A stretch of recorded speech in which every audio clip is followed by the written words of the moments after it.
Recorded Books presents an unabridged recording of A Wizard of Earthsea by Ursula K. Le Guin, narrated by Robert Inglis. Only in silence the word, only in dark the light, only in dying light.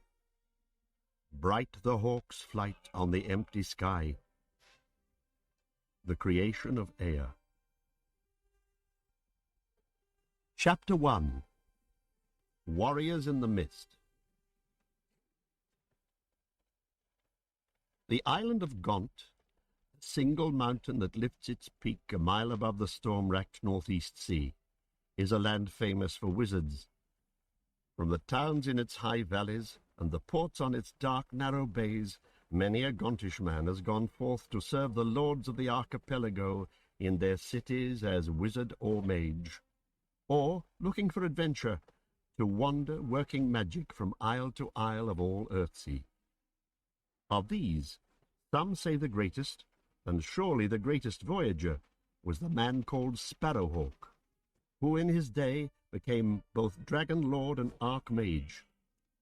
His life is told of in the deed of Ged and in many songs, but this is a tale of the time before his fame, before the songs were made.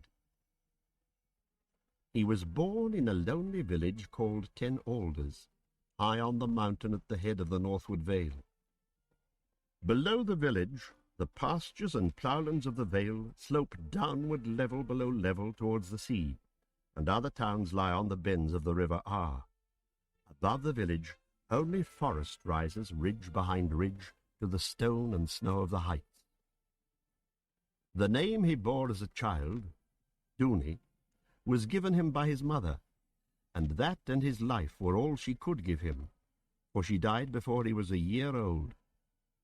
His father, the bronze-smith of the village, was a grim, unspeaking man, and since Dooney's 6 brothers were older than he by many years, and went one by one from home to farm the land or sail the sea, or work as smith in other towns of the northward vale, there was no one to bring the child up in tenderness. He grew wild, a thriving weed, a tall, quick boy, loud and proud and full of temper. With a few other children of the village, he herded goats on the steep meadows above the river springs, and when he was strong enough to push and pull the long bellow sleeves, his father made him work as smith's boy, at a high cost in blows and whippings. There wasn't much work to be got out of Dooney. He was always off and away, roaming deep in the forest, swimming in the pools of the river Ar, that, like all Gauntish rivers, runs very quick and cold, or climbing by cliff and scarp to the heights above the forest, from which he could see the sea, that broad northern ocean where, past Perigol, no islands are. A sister of his dead mother lived in the village. She had done what was needful for him as a baby, but she had business of her own, and once he could look after himself at all, she paid no more heed to him. But one day, when the boy was 7 years old, untaught and knowing nothing of the arts and powers that are in the world, he heard his aunt crying out words to a goat, which had jumped up onto the thatch of a hut, and wouldn't come down. But it came jumping when she tried a certain rhyme to it. Next day, herding the long-haired goats on the meadows of High Fall, Dooney shouted to them the words he had heard, not knowing their use or meaning, or what kind of words they were. "Not the earth malk man, y'all can mirth han." He yelled the rhyme aloud, and the goats came to him. They came very quickly, all of them together, not making any sound. They looked at him out of the dark slot in their yellow eyes. Dooney laughed and shouted it out again, the rhyme that gave him power over the goats. They all came closer, crowding and pushing round him. All at once he felt afraid of their thick, ridged horns, and their strange eyes and their strange silence. He tried to get free of them and to run away. The goats ran with him, keeping in a knot around him, and so they came charging down into the village at last, all the goats going huddled together as if a rope were pulled tight round them, and the boy in the midst of them, weeping and bellowing. Villagers ran from their houses to swear at the goats and laugh at the boy. Among them came the boy's aunt, who didn't laugh. She said a word to the goats, and the beasts began to bleat and browse and wander, freed from the spell. "Come with me," she said to Dooney. She took him into her hut, where she lived alone. She let no child enter there usually, and the children feared the place. It was low and dusky, windowless, fragrant with herbs that hung drying from the cross-pole of the roof, mint and moly and thyme, yarrow and rushwash and paramour, kingsfoil, clovenfoot, tansy and bay. There his aunt sat cross-legged by the fire-pit, and looking sidelong at the boy through the tangles of her black hair, she asked him what he had said to the goats, and if he knew what the rhyme was. When she found that he knew nothing, and yet had spellbound the goats to come to him and follow him, then she saw that he must have in him the makings of power. As her sister's son, he'd been nothing to her, but now she looked at him with a new eye. She praised him, and told him she might teach him rhymes he would like better, such as the word that makes a snail look out of its shell, or the name that calls a falcon down from the sky. "Aye, teach me that name," he said, being clear over the fright the goats had given him, and puffed up with her praise of his cleverness. The witch said to him, "You will not ever tell that word to the other children if I teach it to you?" "I promise." She smiled at his ready ignorance. "Well and good, but I will bind your promise. Your tongue will be stilled until I choose to unbind it, and even then, though you can speak, you will not be able to speak the word I teach you where another person can hear it. We must keep the secrets of our craft." "Good," said the boy, for he had no wish to tell the secret to his playmates, liking to know and do what they knew not and could not. He sat still while his aunt bound back her uncombed hair and knotted the belt of her dress, and again sat cross-legged, throwing handfuls of leaves into the fire-pit, so that a smoke spread and filled the darkness of the hut. She began to sing. Her voice changed sometimes to low or high, as if another voice sang through her, and the singing went on until the boy didn't know if he waked or slept, and all the while the witch's old black dog that never barked sat by him with eyes red from the smoke. Then the witch spoke to Dooney in a tongue he didn't understand, and made him say with her certain rhymes and words until the enchantment came on him and held him still. "Speak," she said to test the spell. The boy couldn't speak, but he laughed. Then his aunt was a little afraid of his strength, for this was as strong a spell as she knew how to weave. She had tried not only to gain control of his speech and silence, but to bind him at the same time to her service in the craft of sorcery. Yet even as the spell bound him, he had laughed. He said nothing. He threw clear water on the fire till the smoke cleared away, and gave the boy water to drink, and when the air was clear and he could speak again, he taught him the true name of the falcon, to which the falcon must come.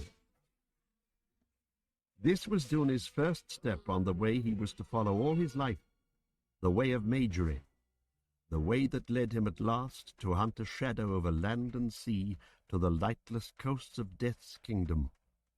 But in those first steps along the way, it seemed a broad, bright road. When he found that the wild falcons stooped down to him from the wind when he summoned them by name, lighting with a thunder of wings on his wrist like the hunting birds of a prince, then he hungered to know more such names, and came to his aunt begging to learn the name of the sparrowhawk and the osprey and the eagle. To earn the words of power, he did all the witch asked of him, and learned of her all she taught, though not all of it was pleasant to do or know. There is a saying on Gaunt, "Weak as woman's magic," and there is another saying, "Wicked as woman's magic." Now the Witch of 10 Alders was no black sorceress, nor did she ever meddle with the high arts, or traffic with old powers. But being an ignorant woman among ignorant folk, she often used her crafts to foolish and dubious ends. She knew nothing of the balance and the pattern which the true wizard knows and serves, and which keep him from using his spells unless real need demands. She had a spell for every circumstance, and was forever weaving charms. Much of her lore was mere rubbish and humbug, nor did she know the true spells from the false.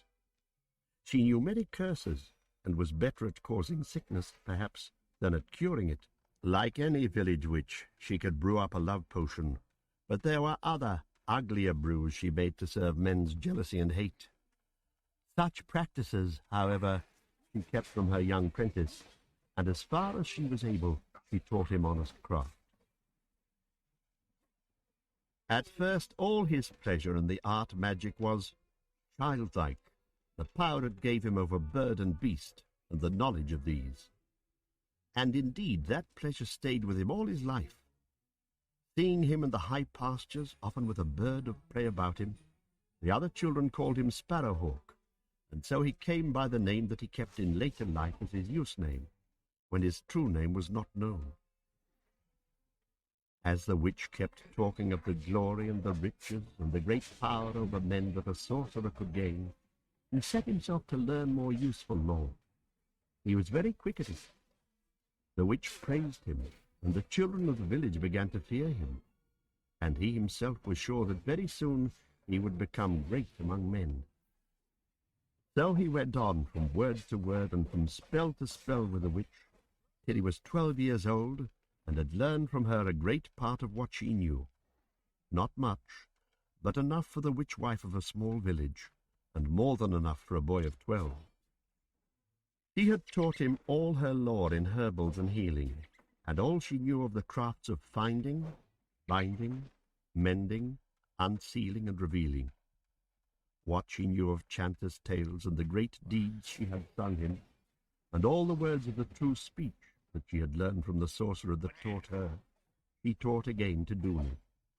And from weather-workers and wandering jugglers, who went from town to town of the Northwood Vale and the East Forest, he had learned various tricks and pleasantries, spells of illusion. It was with one of these light spells that he first proved the great power that was in him. In those days the Kargat Empire was strong. Those are 4 great lands that lie between the northern and the eastern reaches. Karego-At, Atwan, Hur-at-Hur, At-Nini. The tongue they speak there is not like any spoken in the archipelago or the other reaches, and they're a savage people, white-skinned, yellow-haired, and fierce, liking the sight of blood and the smell of burning towns. Last year they had attacked the Toricles and the strong island Torheven, raiding in great force in fleets of red-sailed ships.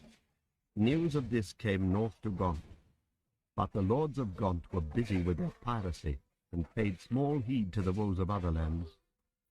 Then Spivey fell to the Cogs, and was looted and laid waste, its people taken as slaves, so that even now it is an isle of ruins. In lust of conquest, the Cogs sailed next to Gaunt, coming in a host, 30 great longships, to Eastport. They fought through that town, took it, burned it. Leaving their ships under guard at the mouth of the River Ar, they went up the Vale, wrecking and looting, slaughtering cattle and men. As they went, they split into bands, and each of these bands plundered where it chose. Fugitives brought warning to the villagers of the heights. Soon the people of Ten Alders saw smoke darken the eastern sky, and that night those who climbed the high fall looked down on the vale all hazed and red-streaked with fires, where fields ready for harvest had been set ablaze, and orchards burned, the fruit roasting on the blazing boughs, and barns and farmhouses smouldered in ruin. Some of the villagers fled up the ravines and hid in the forest, and some made ready to fight for their lives, and some did neither, but stood about lamenting. The witch was one who fled, hiding alone in a cave up on the Capading Scarp, and sealing the cave mouth with spells. Dooney's father, the bronzesmith, was one who stayed, for he wouldn't leave his smelting pit and forge where he had worked for 50 years. All that night he laboured, beating up what ready metal he had there into spear points, and others worked with him, binding these to the handles of hoes and rakes, there being no time to make sockets and shaft them properly. There had been no weapons in the village but hunting bows and short knives, for the mountain folk of Gaunt are not warlike. It is not warriors they are famous for, but goat thieves, sea pirates, and wizards. With sunrise came a thick white fog, as on many autumn mornings in the heights of the island.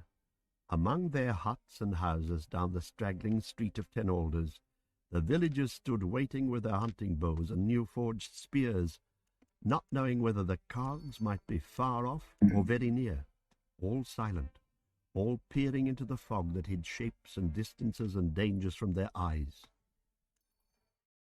With them was Dooney. He had worked all night at the forge bellows, pushing and pulling the 2 long sleeves of goat hide that fed the fire with a blast of air.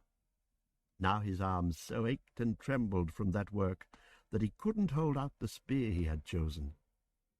He didn't see how he could fight or be of any good to himself or the villagers. It rankled at his heart that he should die, spitted on a cargish lance, while still a boy, that he should go into the dark land without ever having known his own name, his true name as a man. He looked down at his thin arms, wet with cold fog-dew, and raged at his weakness, for he knew his strength. There was power in him, if he knew how to use it, and he sought among all the spells he knew for some device that might give him and his companions an advantage, or at least a chance. But need alone is not enough to set power free. There must be knowledge. The fog was thinning now under the heat of the sun that shone bare above on the peak in a bright sky. As the mists moved and parted in great drifts and smoky wisps, the villagers saw a band of warriors coming up the mountain. They were armoured with bronze helmets and greaves and breastplates of heavy leather and shields of wood and bronze, and armed with swords and the long cargish lance. Winding up along the steep bank of the Aar, they came in a plumed, clanking, straggling line, near enough already that their white faces could be seen, and the words of their jargon heard as they shouted to one another. In this band of the invading horde there were about 100 men, which is not many, but in the village there were only 18 men and boys. Now need called knowledge out. Dooney, seeing the fog blow and thin across the path before the cogs, saw a spell that might avail him. An old weather worker of the Vale, seeking to win the boy as prentice, had taught him several charms. One of these tricks was called fog weaving, a binding spell that gathers the mists together for a while in one place. With it, one skilled in illusion can shape the mist into fair, ghostly seemings, which last a little and fade away. The boy had no such skill, but his intent was different, and he had the strength to turn the spell to his own ends.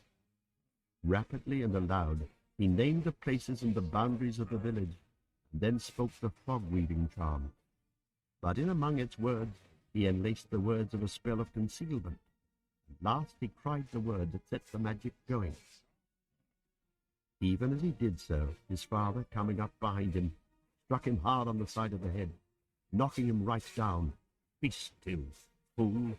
Keep your blabbering mouth shut, and hide if you can't fight."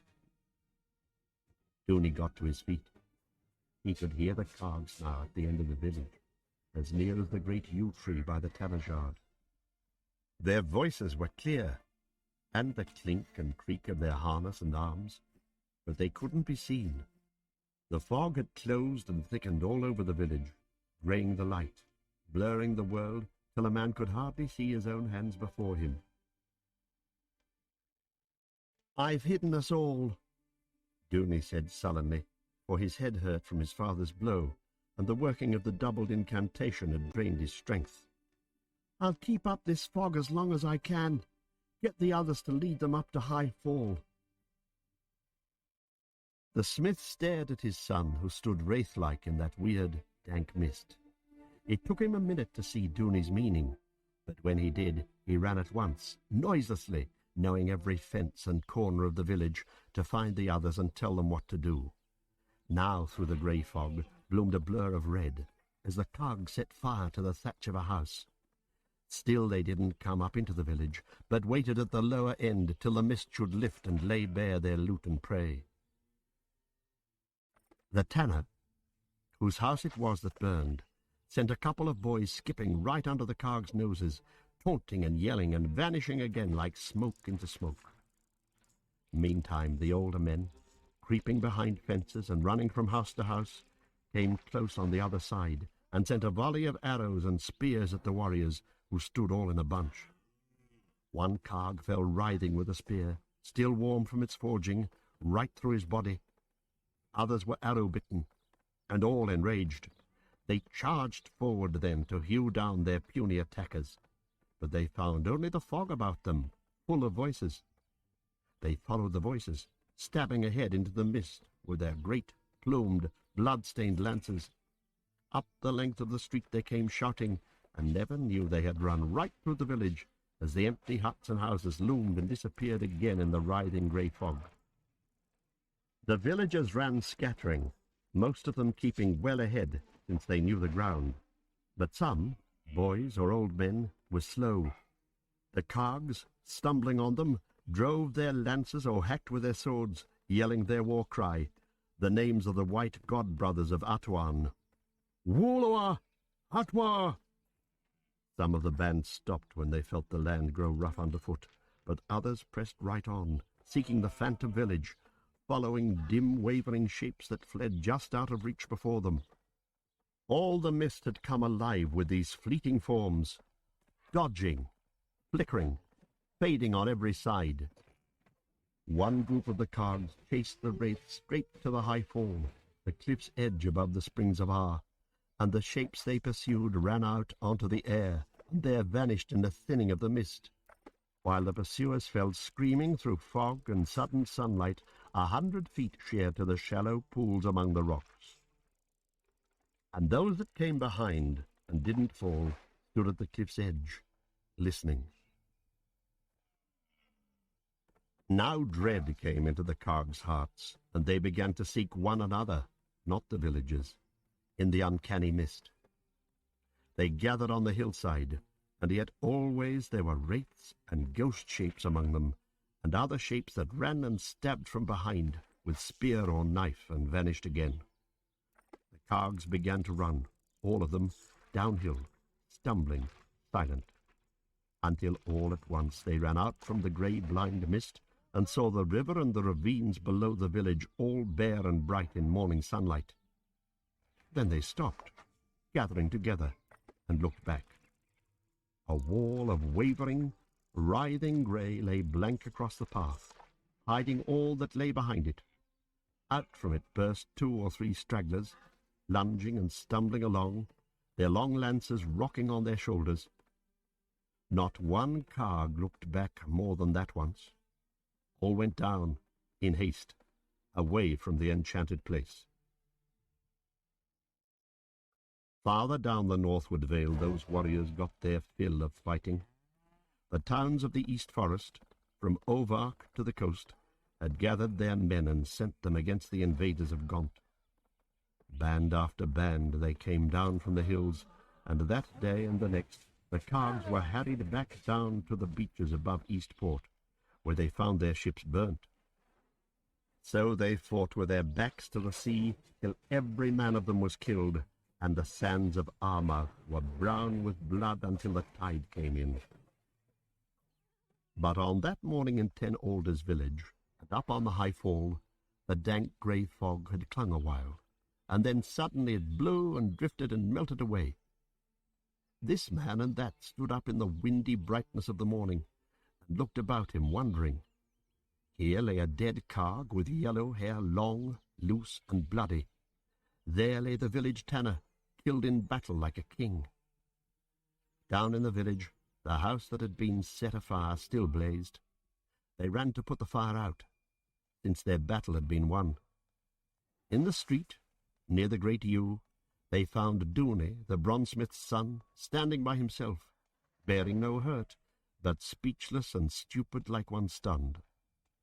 They were well aware of what he had done, and they led him into his father's house, and went calling for the witch to come down out of a cave and heal the lad who had saved their lives and their property, all but 4 who were killed by the cogs, and the one house that was burned. No weapon hurt had come to the boy, but he wouldn't speak, nor eat, nor sleep. He seemed not to hear what was said to him, not to see those who came to see him. There was none in those parts wizard enough to cure what ailed him. His aunt said, "He has overspent his power." But she had no art to help him. While he lay thus dark and dumb, the story of the lad who wove the fog and scared off Cargish swordsmen with a mess of shadows was told all down the northward vale, and in the east forest, and high on the mountain, and over the mountain, even in the great port of God. So it happened that on the 5th day after the slaughter at Armagh, a stranger came into 10 Alders village, a man neither young nor old, who came cloaked and bareheaded, lightly carrying a great staff of oak that was as tall as himself. He didn't come up the course of the Ar like most people, but down, out of the forest of the higher mountainside. The village goodwives saw well that he was a wizard, and when he told them that he was a heal-all, they brought him straight to the smith's house. Sending away all but the boy's father and aunt, the stranger stooped above the cot where Dooney lay, staring into the dark, and did no more than lay his hand on the boy's forehead and touch his lips once. Dooney sat up slowly, looking about him. In a little while he spoke, and strength and hunger began to come back into him. They gave him a little to drink and eat, and he lay back again, always watching the stranger with dark, wondering eyes. The bronzesmith said to that stranger, "You are no common man." "Nor will this boy be a common man," the other answered. "A tale of his deed with the fog has come to Ray Alby, which is my home. I've come here to give him his name, if, as they say, he hasn't yet made his passage into manhood." The witch whispered to the smith, "Brother, this must surely be the mage of Ray Alby, O'Gion the Silent, that one who tamed the earthquake."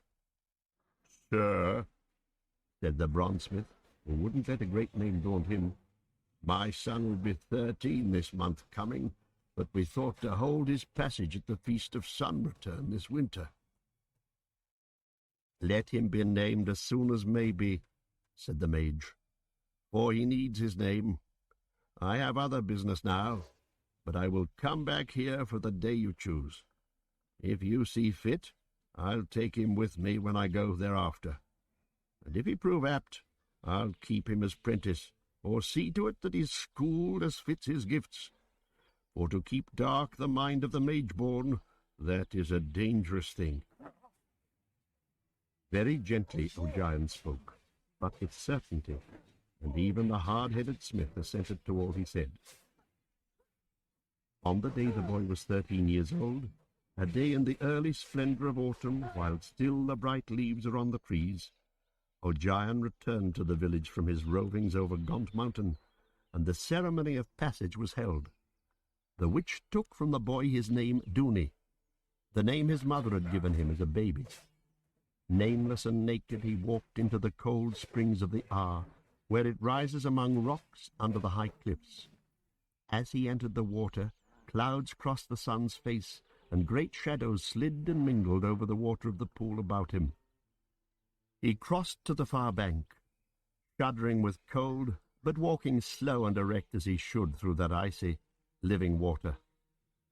As he came to the bank, O'Gion, waiting, reached out his hand and, clasping the boy's arm, whispered to him his true name, Ged. Thus was he given his name by one very wise in the uses of power. The feasting was far from over, and all the villagers were making merry with plenty to eat and a beer to drink, and a chanter from down the vale singing the deed of the dragon lords, when the mage spoke in his quiet voice to Ged. "Come, lad, bid your people farewell, and leave them feasting." Ged fetched what he had to carry, which was the good bronze knife his father had forged him, and a leather coat the tanner's widow had cut down to his size, and an alder stick his aunt had but charmed for him. That was all he owned, besides his shirt and breeches. He said farewell to them, all the people he knew in all the world, and looked about once at the village that straggled and huddled there under the cliffs, over the river springs. Then he set off with his new master through the steep, slanting forests of the mountain isle, through the leaves and shadows of bright autumn.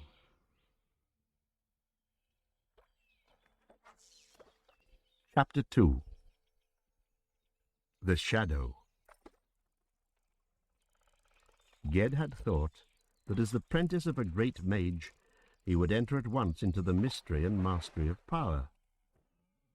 He would understand the language of the beasts and the speech of the leaves of the forest, he thought, and sway the winds with his word, and learn to change himself into any shape he wished. Maybe he and his master would run together as stags, or fly to Realby over the mountain on the wings of eagles. But it was not so at all.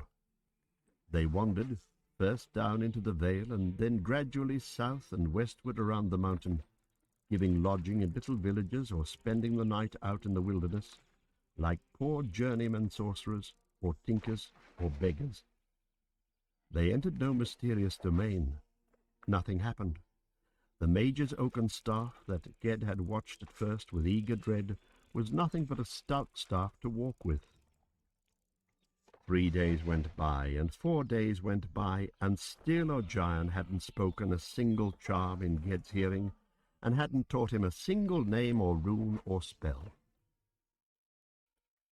Though a very silent man, he was so mild and calm that Ged soon lost his awe of him, and in a day or two more he was bold enough to ask his master, "When will my apprenticeship begin, sir?"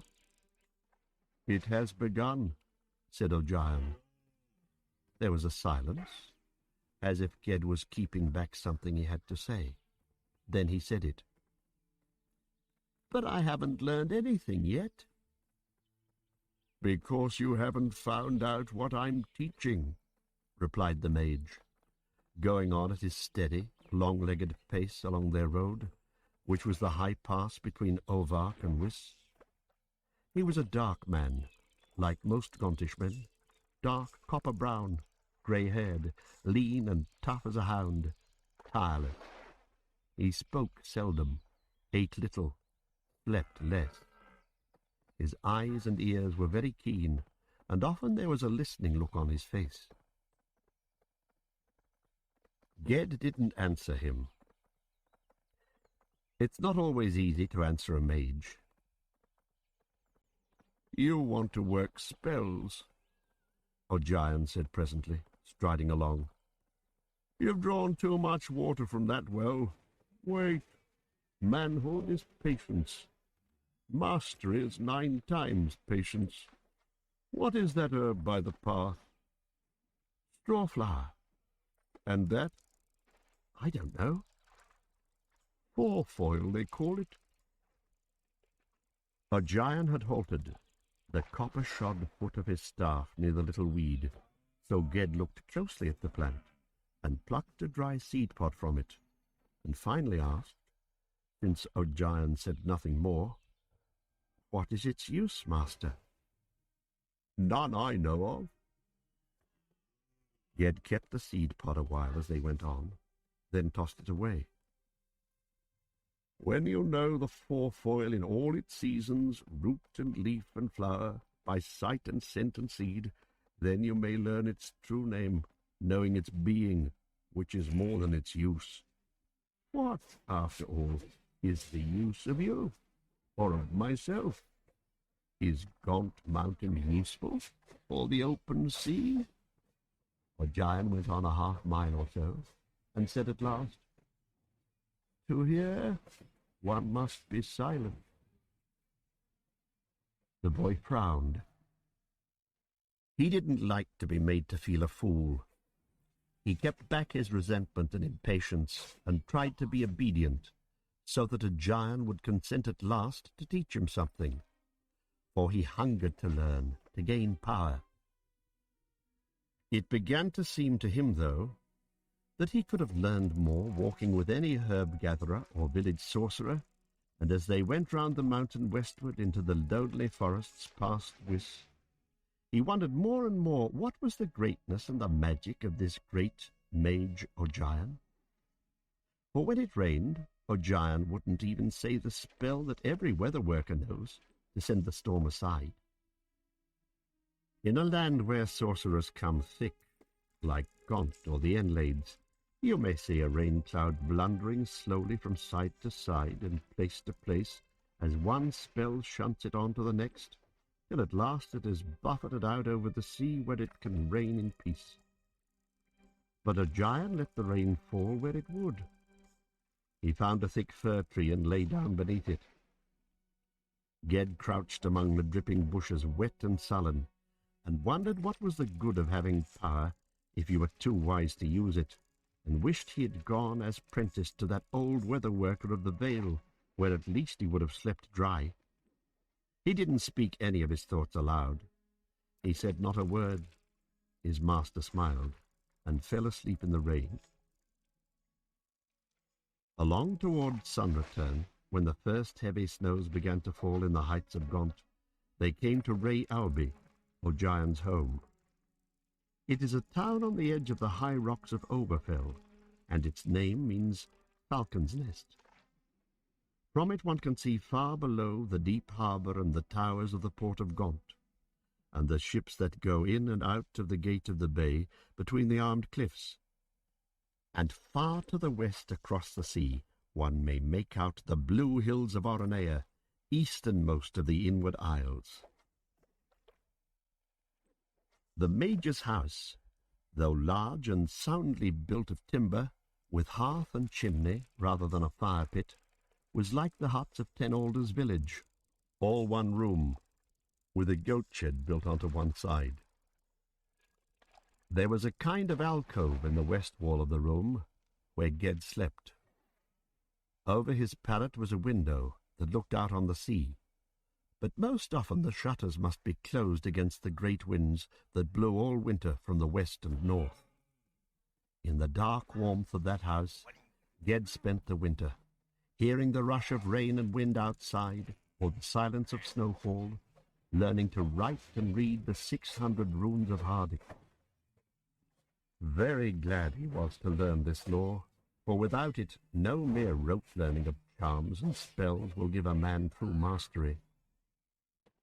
The Hardic tongue of the archipelago, though it has no more magic power in it than any other tongue of men, has its roots in the old speech, that language in which things are named with their true names, and the way to the understanding of this speech starts with the runes that were written when the islands of the world first were raised up from the sea. Still no marvels and enchantments occurred. All winter there was nothing but the heavy pages of the rune book turning, and the rain and the snow falling, and O'Gion would come in from roaming the icy forests or from looking after his goats, and stamp the snow off his boots, and sit down in silence by the fire. And the Mage's long, listening silence would fill the room, and fill Ged's mind, until sometimes it seemed he had forgotten what words sounded like. And when O'Gion spoke at last, it was as if he had, just then and for the first time, invented speech. Yet the words he spoke were no great matters, but had to do only with simple things, bread and water and weather and sleep. As the spring came on, quick and bright, O'Gion often sent Ged forth to gather herbs on the meadows above Ray Albi, and told him to take as long as he liked about it, giving him freedom to spend all day wandering by rain-filled streams and through the woods and over wet green fields in the sun. Ged went with the light each time, and stayed out till night, but he didn't entirely forget the herbs. He kept an eye out for them, while he climbed and roamed and waded and explored, and always brought some home. He came on a meadow between two streams, where the flower called white hallows grew thick, and as these blossoms are rare and prized by healers, he came back again next day. Someone else was there before him, a girl, whom he knew by sight as the daughter of the old lord of Albion. He wouldn't have spoken to her, but she came to him and greeted him pleasantly. "I know you. You are the Sparrowhawk, our mage's adept. I wish you would tell me about sorcery." He looked down at the white flowers that brushed against her white skirt, and at first he was shy and glum and hardly answered. But she went on talking in an open, careless, wilful way that little by little set him at ease. She was a tall girl of about his own age, very sallow, almost white-skinned. Her mother, they said in the village, was from Oskill, or some such foreign land. Her hair fell long and straight, like a fall of black water. Ged thought her very ugly, but he had a desire to please her, to win her admiration, that drew on him as they talked. She made him tell all the story of his tricks with the mist that had defeated the Kargish warriors, and she listened as if she wondered and admired, but she spoke no praise. And soon she was off on another tack. "Can you call the birds and beasts to you?" she asked. "I can," said Ged. He knew there was a falcon's nest in the cliffs above the meadow, and he summoned the bird by its name. It came, but it wouldn't light on his wrist, being put off, no doubt, by the girl's presence. It screamed and struck the air with broad, barred wings, and rose up on the wind. "What do you call that kind of charm that made the falcon come?" "A spell of summoning." "Can you call the spirits of the dead to come to you too?" He thought she was mocking him with this question, because the falcon had not fully obeyed his summons. He wouldn't let her mock him. "I might if I chose," he said in a calm voice. "Is it not very difficult, very dangerous, to summon a spirit?"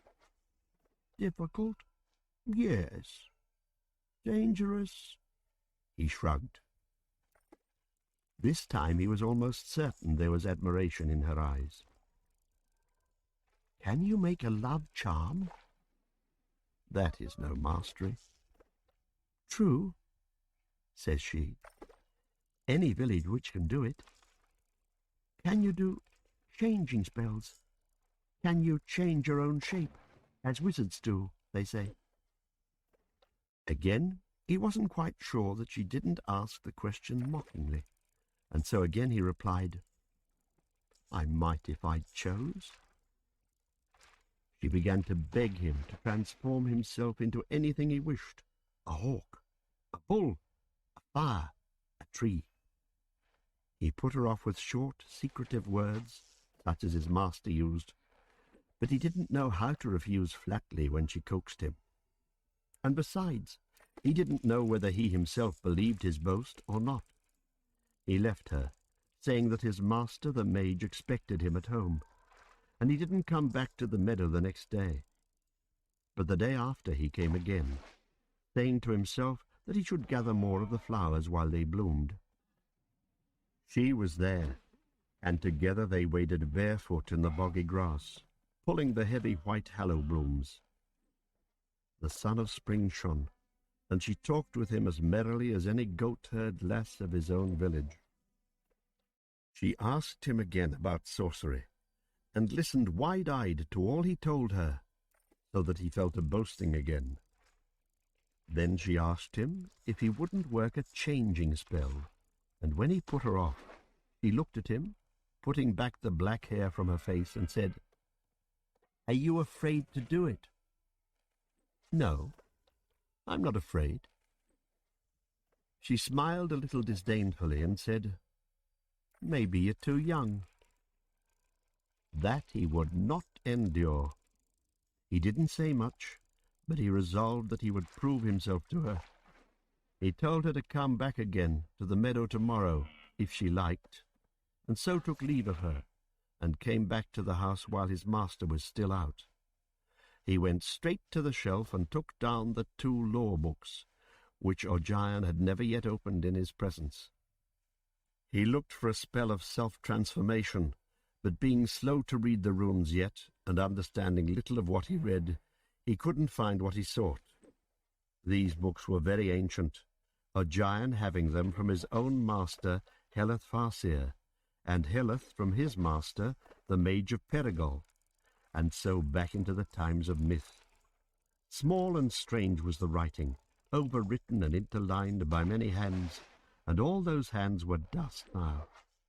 Yet here and there Ged understood something of what he tried to read, and with the girl's questions and her mockery always in his mind, he stopped on a page that bore a spell of summoning up the spirits of the dead.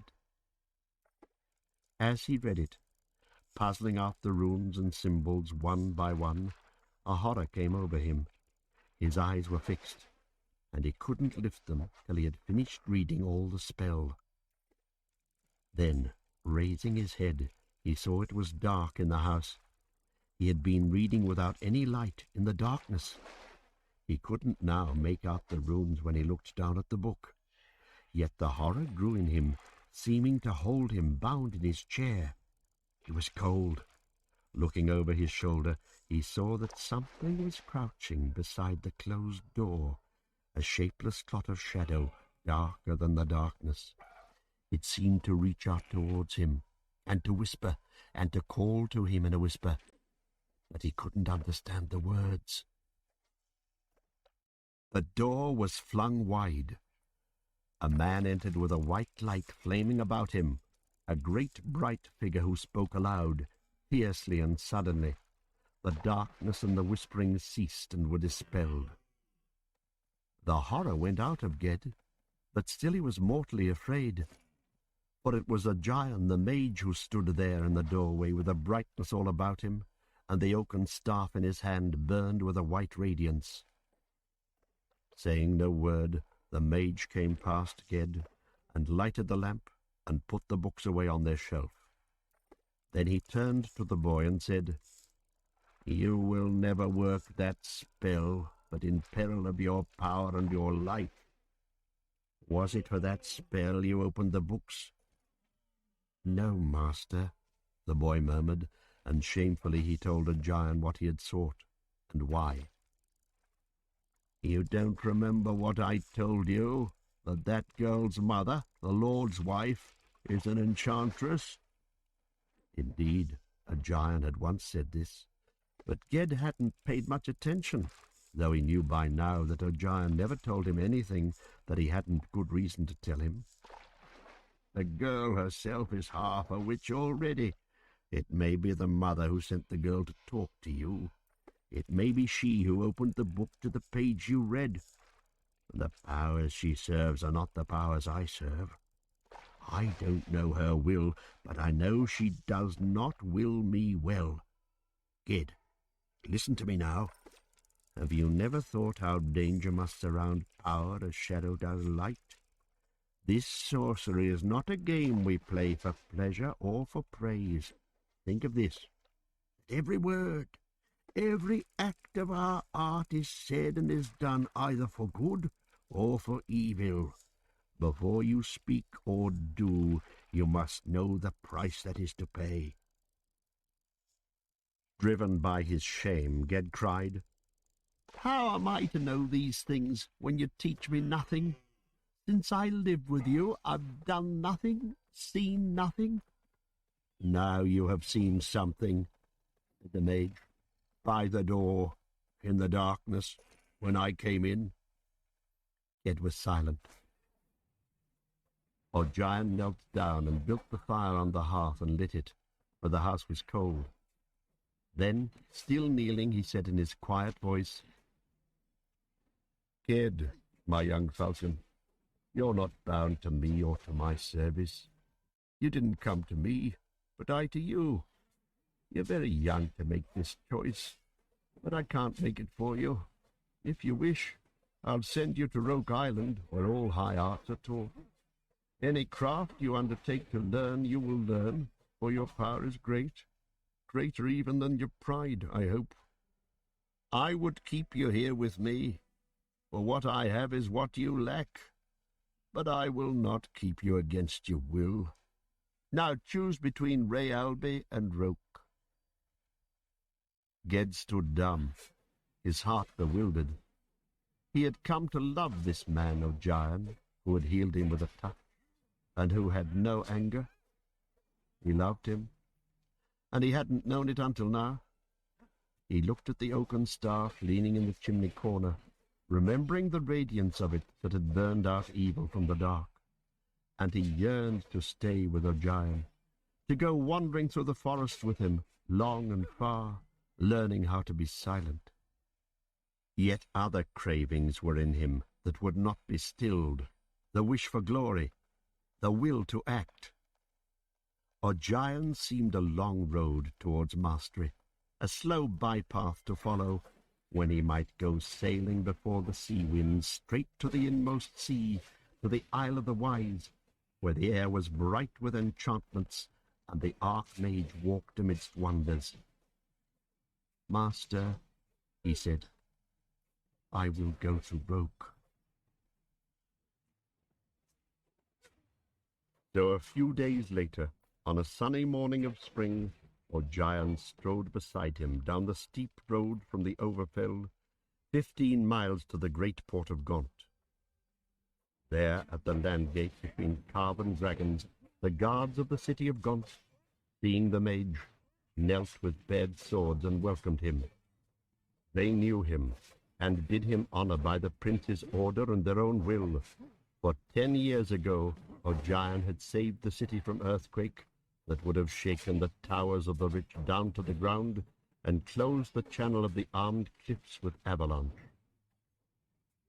He had spoken to the mountain of Gaunt, calming it, and had stilled the trembling precipices of the Overfell as one soothes a frightened beast. Ged had heard some talk of this, and now, wondering to see the armed guardsman kneel to his quiet master, he remembered it.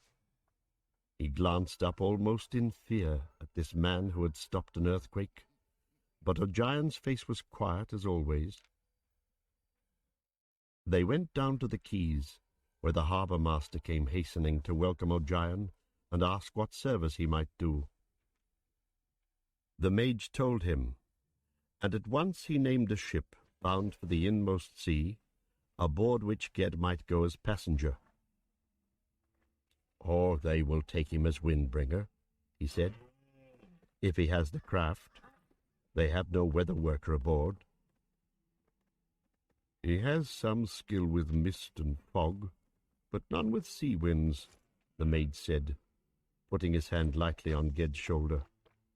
"Do not try any tricks with the sea and the winds of the sea, Sparrowhawk. You are a landsman still. Harbour master, what is the ship's name?" "Shadow, from the Andrades, bound to Hort Town with furs and ivories. A good ship, Master O'Gion." The mage's face darkened at the name of the ship, but he said, "So be it. Give this writing to the warden of the school on Roke, Sparrowhawk. Go with a fair wind. Farewell." That was all his parting. He turned away and went striding up the street away from the quays. Ged stood forlorn and watched his master go. "Come along, lad," said the harbour master, and took him down the waterfront to the pier, where Shadow was making ready to sail. It might seem strange that on an island 50 miles wide, in a village under cliffs that stare out forever on the sea, a child may grow to manhood, never having stepped in a boat or dipped his finger in salt water, but so it is. Farmer, goatherd, cattleherd, hunter or artisan, the landsman looks at the ocean as at a salt, unsteady realm that has nothing to do with him at all. The village 2 days' walk from his village is a foreign land, and the island a day's sail from his island is a mere rumour, misty hills seen across the water, not solid ground like that he walks on. So to Ged, who had never been down from the heights of the mountains, the port of Gaunt was an awesome and marvellous place. The great houses and towers of cut stone and waterfront of piers and docks and basins and moorages, the seaport where 100 boats and galleys rocked at quayside, or lay hauled up and overturned for repairs, or stood out at anchor in the roadstead with furled sails and closed oar-ports. The sailors shouting in strange dialects, and the longshoremen running heavy laden amongst barrels and boxes and coils of rope and stacks of oars, the bearded merchants in furred robes conversing quietly as they picked their way along the slimy stones above the water, the fishermen unloading their catch, hoopers pounding and shipmakers hammering and clam sellers singing and shipmasters bellowing, and beyond all the silent, shining bay. With eyes and ears and mind bewildered, he followed the harbour-master to the broad dock where Shadow was tied up, and the harbour-master brought him to the master of the ship. With few words spoken, the ship's master agreed to take Ged as passenger to rope, since it was a mage that asked it, and the harbour-master left the boy with him. The master of the Shadow was a big man, and fat, in a red cloak trimmed with Palowi fur, such as Androdean merchants wear. He never looked at Ged, but asked him in a mighty voice, "Can you work weather, boy?" "I can." "Can you bring the wind?" He had to say he couldn't, and with that the master told him to find a place out of the way and stay in it. The oarsmen were coming aboard now, for the ship was to go out into the roadstead before night fell, and sail with the ebb tide near dawn. There was no place out of the way, but Ged climbed up as well as he could onto the bundled, lashed, and hide-covered cargo in the stern of the ship, and clinging there, watched all that passed. The oarsmen came leaping aboard, sturdy men with great arms, while longshoremen rolled water barrels sundering out the dock and stowed them under the rowers' benches. The well-built ship rode low with her burden, yet danced a little on the lapping shore waves, ready to be gone. Then the steersman took his place at the right of the stern post, looking forward to the ship's master, who stood on a plank let in at the jointure of the keel with the stem, which was carved as the old serpent of Andrat. The master roared his orders hugely, and Shadow was untied and towed clear of the docks by 2 labouring rowboats. Then the master's roar was, "Open ports!" and the great oars shot rattling out, 15 to a side. The rowers bent their strong backs, while a lad up beside the master beat the stroke on the drum. Easy as a gull oared by her wings, the ship went now, and the noise and hurly-burly of the city fell away suddenly behind. They came out in the silence of the waters of the bay, and over them rose the white peak of the mountain, seeming to hang above the sea. In a shallow creek in the lee of the southern armed cliff, the anchor was thrown over, and there they rode the night.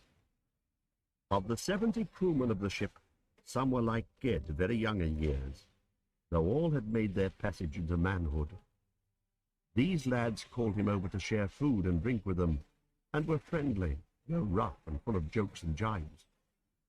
They called him Goatherd, of course, because he was gontish, but they didn't go further than that. He was as tall and strong as the 15-year-olds, and quick to return either a good word or a jeer. So he made his way among them, and even that first night began to live as one of them and learn their work. This suited the ship's officers, for there was no room aboard for idle passengers. There was little enough room for the crew, and no comfort at all in an undecked galley crowded with men and gear and cargo. But what was comfort to Ged? He lay that night among corded rolls of pelts from the northern isles, and watched the stars of spring above the harbour waters and the little yellow lights of the city astern, and he slept and waked again full of delight. Before dawn the tide turned. They raised anchor and rowed softly out between the armed cliffs. As sunrise reddened the mountain of Gaunt behind them, they raised the high sail and ran southwestward over the Gauntish sea. Between Barnisk and Torhaven they sailed with a light wind, and on the second day came in sight of Havnor, the great island, half and half of the archipelago. For 3 days they were in sight of the green hills of Havnor as they worked along its eastern coast, but they didn't come to shore.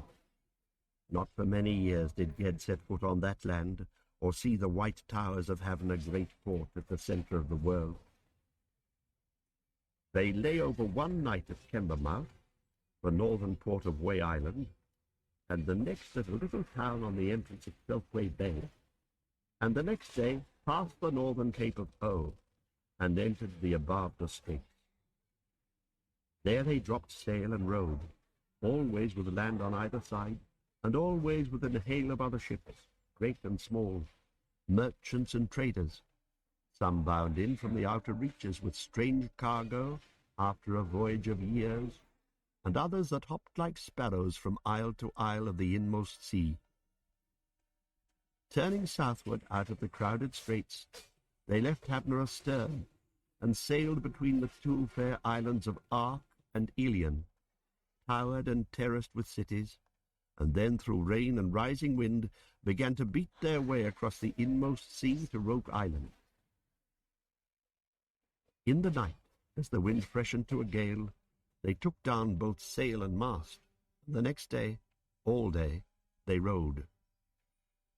The long ship lay steady on the waves and went gallantly, but the steersman at the long steering sweep in the stern looked into the rain that beat the sea and saw nothing but the rain.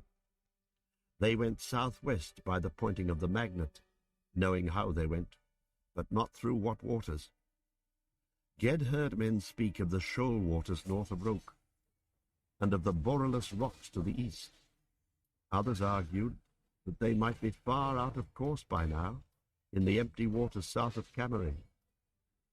Still the wind grew stronger, tearing the edges of the great waves into flying tatters of foam, and still they rowed southwest with the wind behind them. The stints at the oars were shortened, for the labour was very hard. The younger lads were set 2 to an oar, and Ged took his turn with the others, as he had since they left Gaunt. When they didn't row, they bailed, for the seas broke heavy on the ship. So they laboured among the waves that ran like smoking mountains under the wind, while the rain beat hard and cold on their backs, and the drum thumped through the noise of the storm like a heart thumping. A man came to take Ged's place at the oar, sending him to the ship's master in the bow. Rainwater dripped from the hem of the master's cloak, but he stood stout as a wine barrel on his bit of decking, and looking down at Ged, he asked, "Can you abate this wind, lad?" "No, sir." "Have you craft with irons?" He meant, could Ged make the compass needle point their way to Roke, making the magnet follow not its north, but their need? That skill is a secret of the sea masters, and again Ged must say no. "Well, then," the master bellowed through the wind and rain, "you must find some ship to take you back to Roke from Hortown. Roke must be west of us now, and only wizardry could bring us there through this sea. We must keep south." Ged did not like this, for he had heard the sailors talk of Hortown, how it was a lawless place, full of evil traffic, where men were often taken and sold into slavery in the South Reach. Returning to his labour at the oar, he pulled away with his companion, a sturdy Androdian lad, and heard the drum beat the stroke, and saw the lantern hung on the stern bob and flicker as the wind plucked it about, a tormented fleck of light in the rain-lashed dusk. He kept looking to westward, as often as he could in the heavy rhythm of pulling the oar. And as the ship rose on a high swell, he saw for a moment over the dark, smoking water a light between clouds, as it might be the last gleam of sunset. But this was a clear light, not red. His oar-mate hadn't seen it, but he called it out. The steersman watched for it on each rise of the great waves, and saw it as Ged saw it again, but shouted back that it was only the setting sun. Then Ged called to one of the lads that was bailing to take his place on the bench a minute, and made his way forward again along the encumbered aisle between the benches, and catching hold of the carved prow to keep from pitching overboard, he shouted up to the master, "Sir, that light to the west is Rogue Island." "I saw no light," the master roared. But even as he spoke, Ged flung out his arm, pointing, and all saw the light gleam clear in the west, over the heaving scud and tumult of the sea. Not for his passengers' sake, but to save his ship from the peril of the storm, the master shouted at once to the steersman to head westward toward the light. But he said to Ged, "Boy, you speak like a seamaster, but I tell you, if you lead us wrong in this weather, I'll throw you over to swim to Roke." Now, instead of running before the storm, they must row across the wind's way, and it was hard. Waves striking the ship abeam pushed her always south of their new course, and rolled her, and filled her with water so that bailing must be ceaseless, and the oarsmen must watch lest the ship rolling should lift their oars out of water as they pulled, and so pitch them down among the benches. It was nearly dark under the storm clouds, but now and again they made out the light to the west, enough to set course by, and so struggled on. At last the wind dropped a little, and the light grew broad before them. They rowed on, and they came, as it were, through a curtain, between one oar stroke and the next, running out of the storm into a clear air, where the light of after sunset glowed in the sky and on the sea. Over the foam-crested waves they saw not far off a high, round green hill, and beneath it a town built on a small bay where boats lay at anchor, all in peace.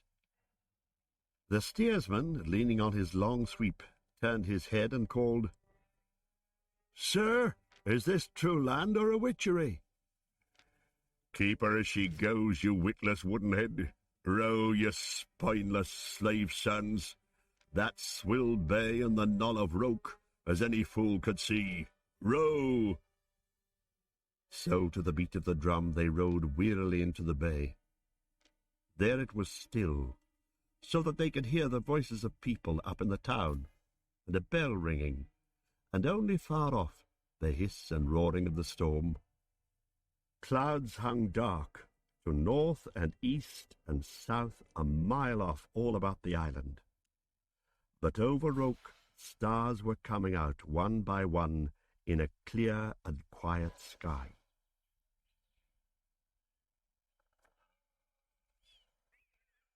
Chapter 3.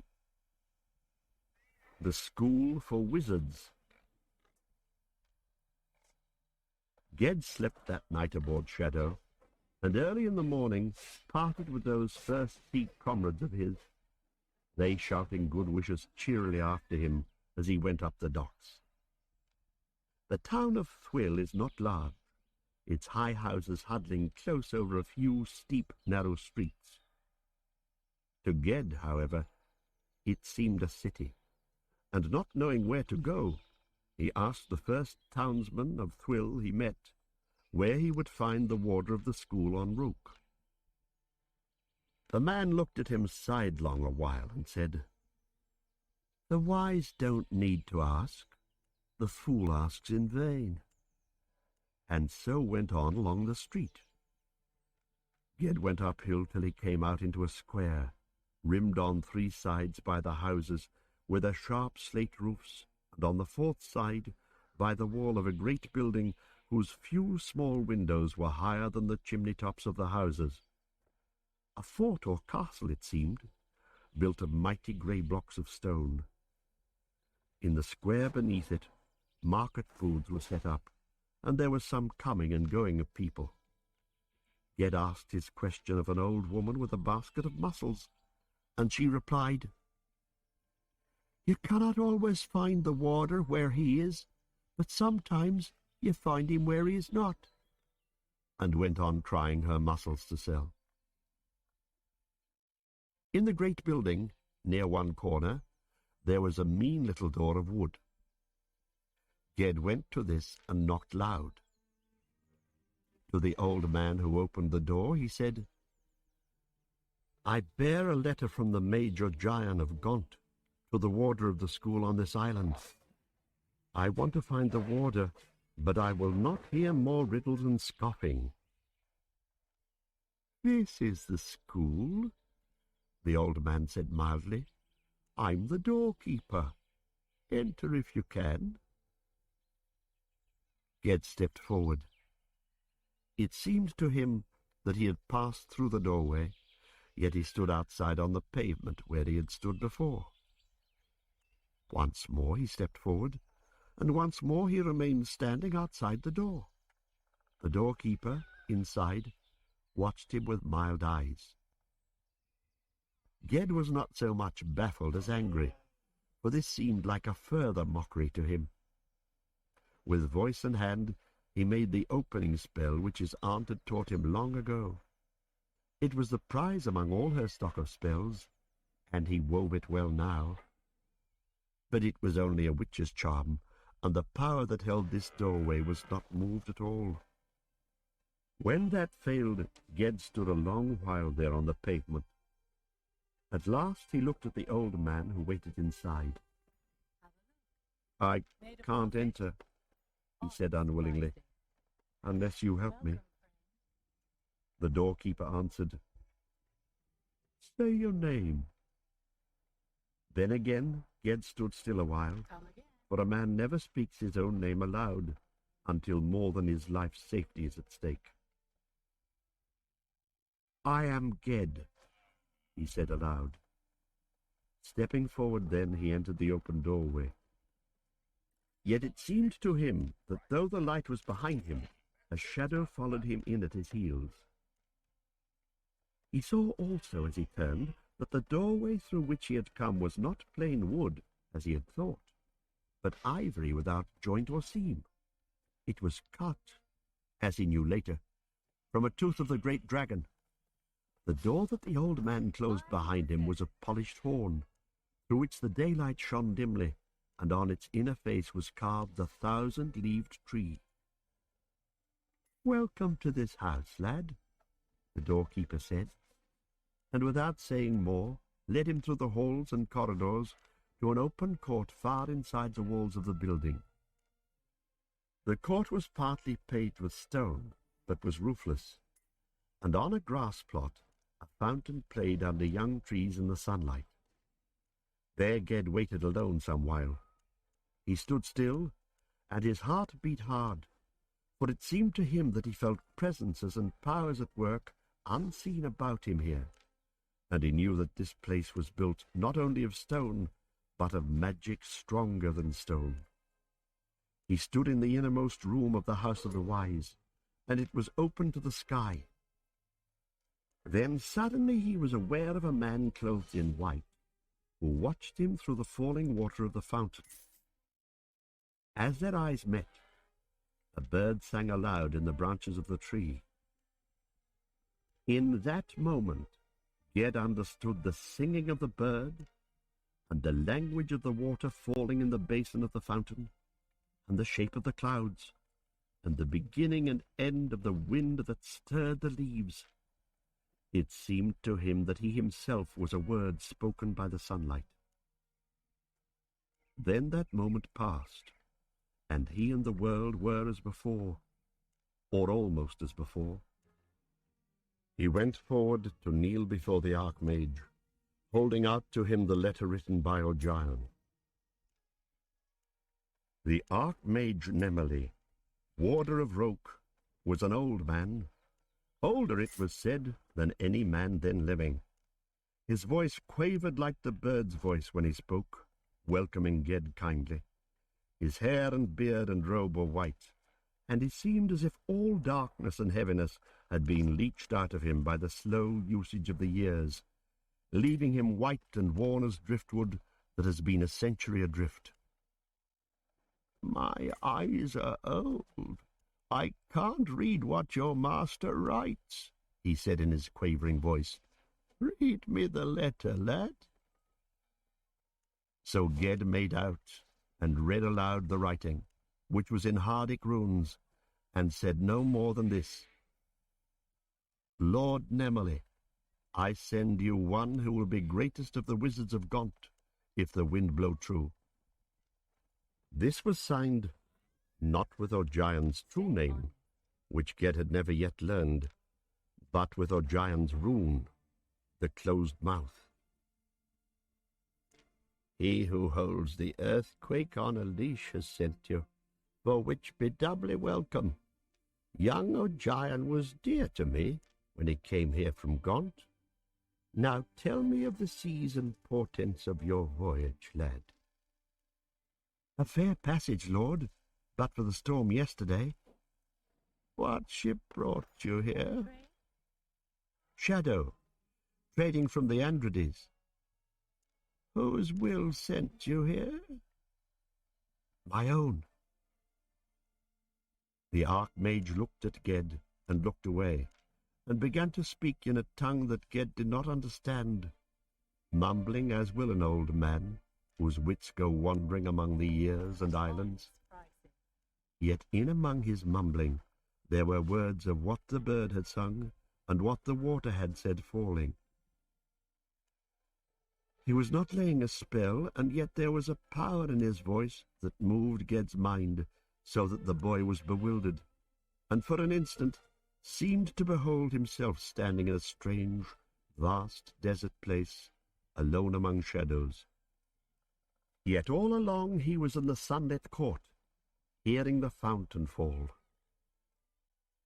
A great black bird, a raven of Oskill, came walking over the stone terrace and the grass. It came to the hem of the Archmage's robe, and stood there all black, with its dagger beak and eyes like pebbles, staring sidelong at Ged. It pecked 3 times on the white staff Nemely leaned on, and the old wizard ceased his muttering and smiled. "Run and play, lad," he said at last, as to a little child.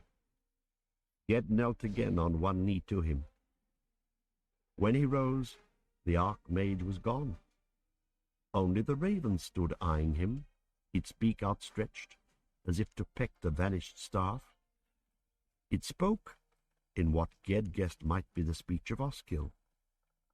"Terranon aspuk," it said, croaking. "Terranon aspuk orek," and it strutted off as it had come. Ged turned to leave the courtyard, wondering where he should go. Under the archway he was met by a tall youth who greeted him very courteously, bowing his head. "I'm called Jasper, Enwit's son of the domain of Eolg on Havner Isle.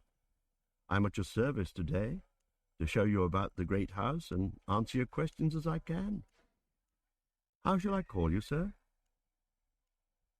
Now it seemed to Ged, a mountain villager who had never been among the sons of rich merchants and noblemen, that this fellow was scoffing at him with his service, and his sir, and his bowing and scraping.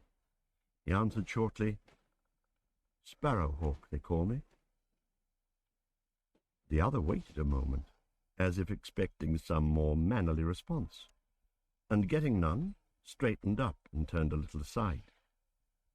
He was 2 or 3 years older than Ged, very tall, and he moved and carried himself with a stiff grace, posing, Ged thought, like a dancer. He wore a great cloak with hood thrown back. The first place he took Ged was the wardrobe room, where as a student of the school Ged might find himself another such cloak that fitted him, and any other clothing he might need. He put on the dark grey cloak he'd chosen, and Jasper said, Now you're one of us." Jasper had a way of smiling faintly as he spoke, which made Ged look for a jeer hidden in his polite words. "Do clothes make them age?" he answered sullen. "No," said the older boy, "though I have heard that manners make the man." "Where now?" "Where you will. I don't know the house." Jasper took him down the corridors of the great house, showing him the open courts and the roofed halls, the room of shelves where the books of lore and rune tomes were kept, the great hearth hall where all the school gathered on festival days, and upstairs, in the towers and under the roofs, the small cells where the students and masters slept. Ged's was in the south tower, with a window looking down over the steep roofs of Thwiltown to the sea. Like the other sleeping cells, it had no furnishing, but a straw-filled mattress in the corner.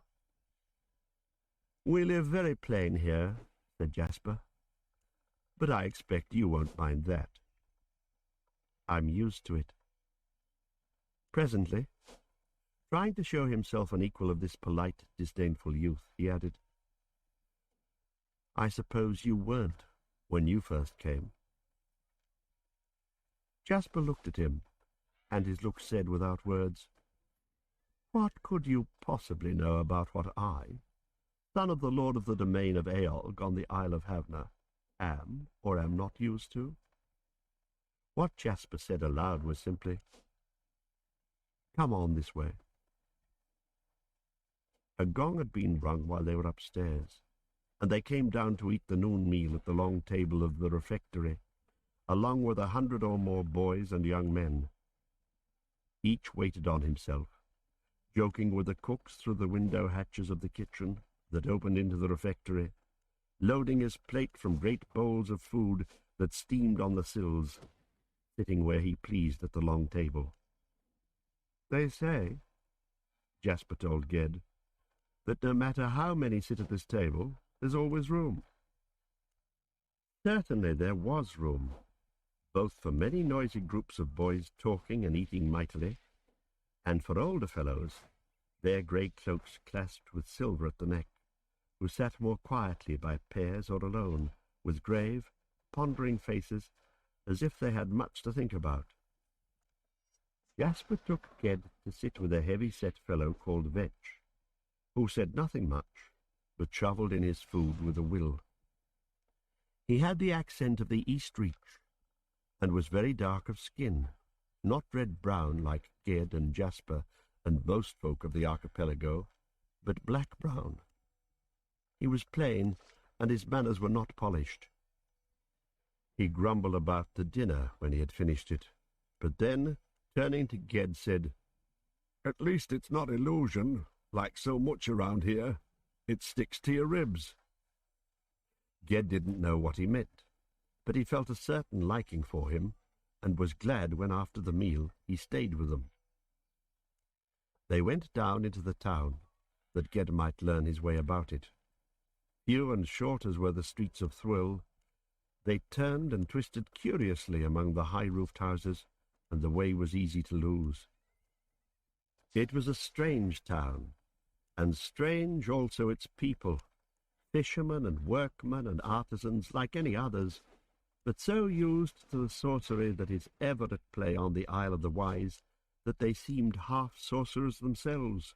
They talked, as Ged had learned, in riddles, and not one of them would blink to see a boy turn into a fish or a house fly up into the air, but knowing it for a schoolboy prank, would go on cobbling shoes or cutting up mutton, unconcerned. Coming up past the back door and around through the gardens of the great house, the three boys crossed the clear-running Thwilburn on a wooden bridge and went on northward among woods and pastures. The path climbed and wound. They passed oak groves where shadows lay thick for all the brightness of the sun. There was one grove not far away to the left that Ged could never quite see plainly. The path never reached it, though it always seemed to be about to. He couldn't even make out what kind of trees they were, Vetch, seeing him gazing, said softly, "That is the imminent grove. We can't come there yet." In the hot sunlit pastures, yellow flowers bloomed. "Sparkweed," said Jasper. "They grow where the wind dropped the ashes of burning Ilion, when Erith Akbe defended the inward isles from the Fire Lord. He blew on a withered flower head, and the seeds, shaken loose, went up on the wind like sparks of fire in the sun. The path led them up and around the base of a great green hill, round and treeless. The hill that Ged had seen from the ship as they entered the charmed waters of Roke Island. On the hillside, Jasper halted. "At home in Havna, I heard much about Gontish wizardry, and all was in praise, so that I've wanted for a long time to see the manner of it. Here now we have a Gontishman, and we stand on the slopes of Roke Knoll, whose roots go down to the centre of the earth. All spells are strong here. Play us a trick, Sparrowhawk. Show us your style." Ged, confused and taken aback, said nothing. "Later on, Jasper," Vetch said in his plain way. "Let him be a while. He has either skill or power, or the doorkeeper wouldn't have let him in. Why shouldn't he show it, now as well as later? Right, Sparrowhawk?" "I have both skill and power," Ged said. "Show me what kind of thing you're talking about." "Illusions, of course. Tricks, games of seeming. Like this." Pointing his finger, Jasper spoke a few strange words, and where he pointed on the hillside among the green grasses, a little thread of water trickled and grew, and now a spring gushed out, and the water went running down the hill. Ged put his hand in the stream, and it felt wet. Drank of it, and it was cool. Yet for all that it would quench no thirst, being but illusion. Jasper, with another word, stopped the water, and the grasses waved dry in the sunlight. "Now you, Vetch," he said with his cool smile. Vetch scratched his head and looked glum. But he took up a bit of earth in his hand and began to sing tunelessly over it, moulding it with his dark fingers and shaping it, pressing it, stroking it. And suddenly it was a small creature like a bumblebee or furry fly that flew humming off over Roke Knoll and vanished.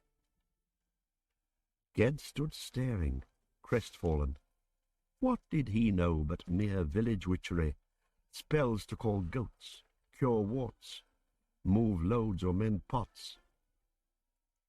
"I do no such tricks as these," he said.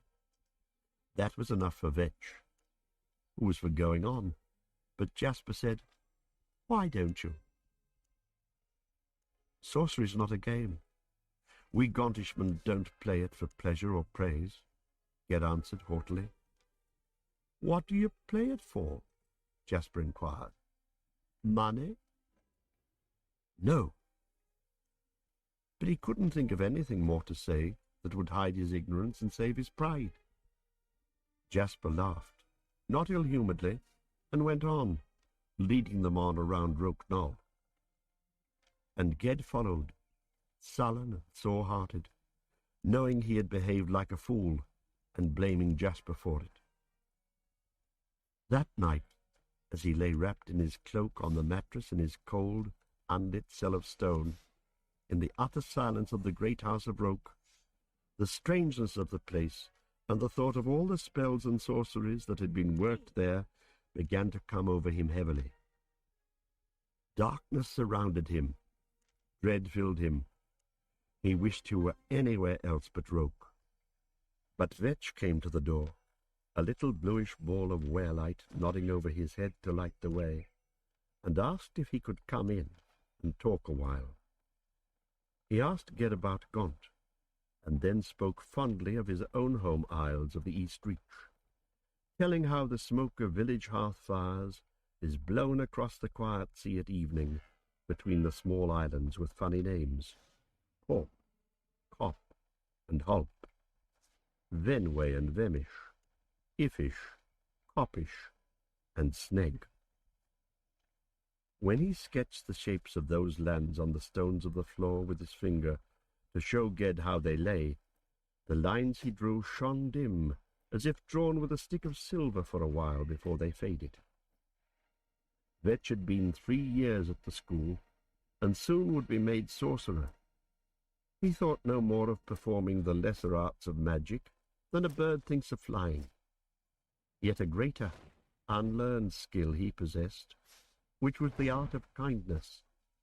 That night, and always from then on, he offered and gave Ged friendship, a sure and open friendship which Ged could not help but return. Yet Vetch was also friendly to Jasper, who had made Ged into a fool that first day on Roke Knoll. Ged wouldn't forget this, nor, it seemed, would Jasper, who always spoke to him with a polite voice and a mocking smile. Ged's pride wouldn't be slighted or condescended to. He swore to prove to Jasper, and to all the rest of them, among whom Jasper was something of a leader, how great his power really was, some day. But none of them, for all their clever tricks, had saved a village by wizardry. Of none of them had O'Gion written that he would be the greatest wizard of Gaunt. So, bolstering up his pride, he set all his strong will on the work they gave him, the lessons and crafts and histories and skills taught by the grey-cloaked masters of Roke, who were called the Nine. Part of each day he studied with the master chanter, learning the deeds of heroes and the lays of wisdom, beginning with the oldest of all songs, the creation of Ea.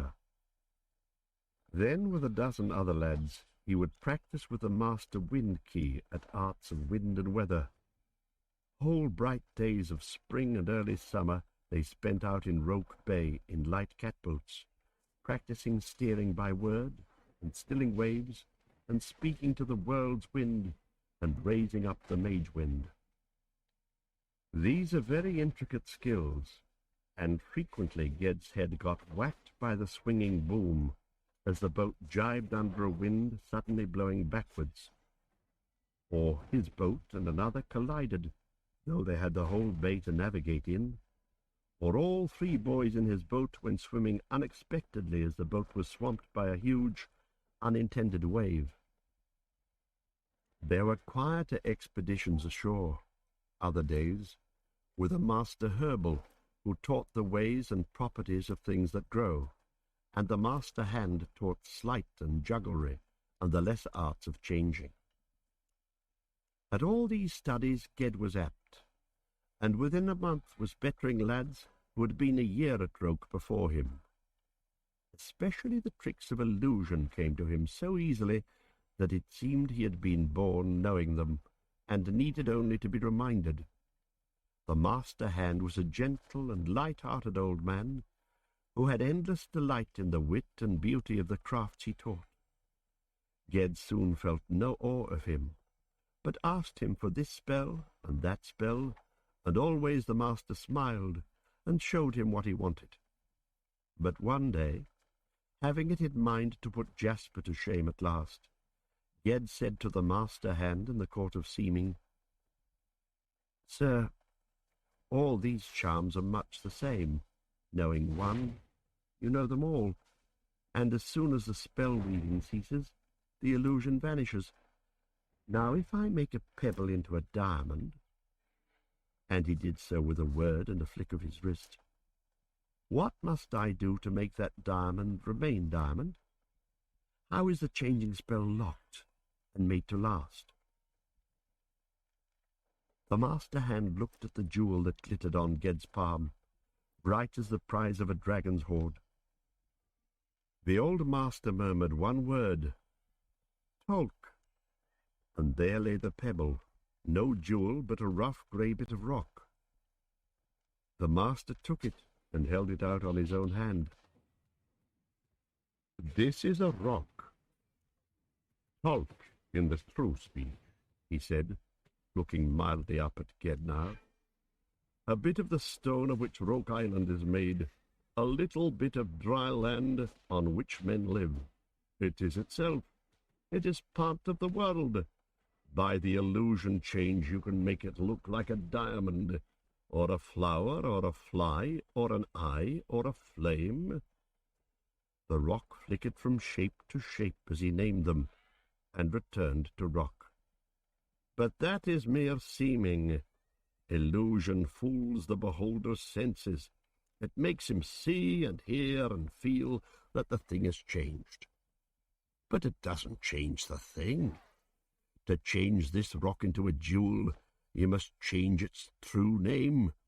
And to do that, my son, even to so small a scrap of the world, is to change the world. It can be done. Indeed, it can be done.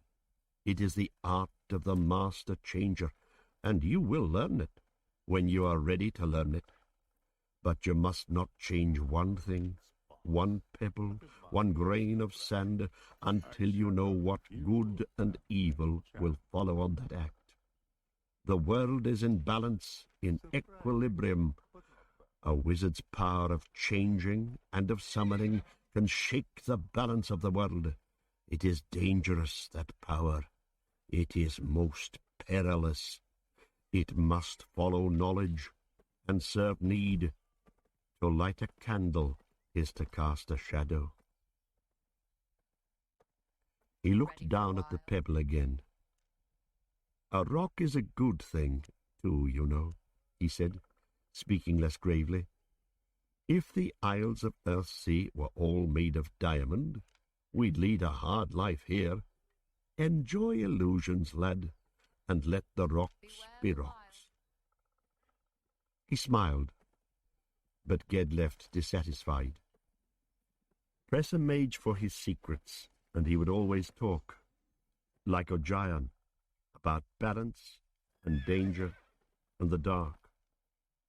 But surely a wizard, one who had gone past these childish tricks of illusion to the true arts of summoning and change, was powerful enough to do what he pleased, and balance the world as seemed best to him, and drive back darkness with his own light. In the corridor he met Jasper, who, since Ged's accomplishments began to be praised about the school, spoke to him in a way that seemed more friendly, but was more scoffing. "You look gloomy, Sparrowhawk," he said now. "Did your juggling charms go wrong?" Seeking, as always, to put himself on equal footing with Jasper, Ged answered the question, ignoring its ironic tone. "I'm sick of juggling," he said. "Sick of these illusion tricks, fit only to amuse idle lords in their castles and domains. The only true magic they've taught me yet on Roke is making wearlight and some weatherworking. The rest is mere foolery." "Even foolery is dangerous," said Jasper, "in the hands of a fool." At that, Ged turned as if he had been slapped, and took a step towards Jasper, but the older boy smiled, as if he had not intended any insult, nodded his head in his stiff, graceful way, and went on. Standing there with rage in his heart, looking after Jasper, Ged swore to himself to outdo his rival, and not in some mere illusion match, but in a test of power.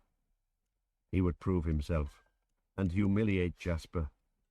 He wouldn't let the fellow stand there looking down at him, graceful, disdainful, hateful. Ged didn't stop to think why Jasper might hate him. He only knew why he hated Jasper.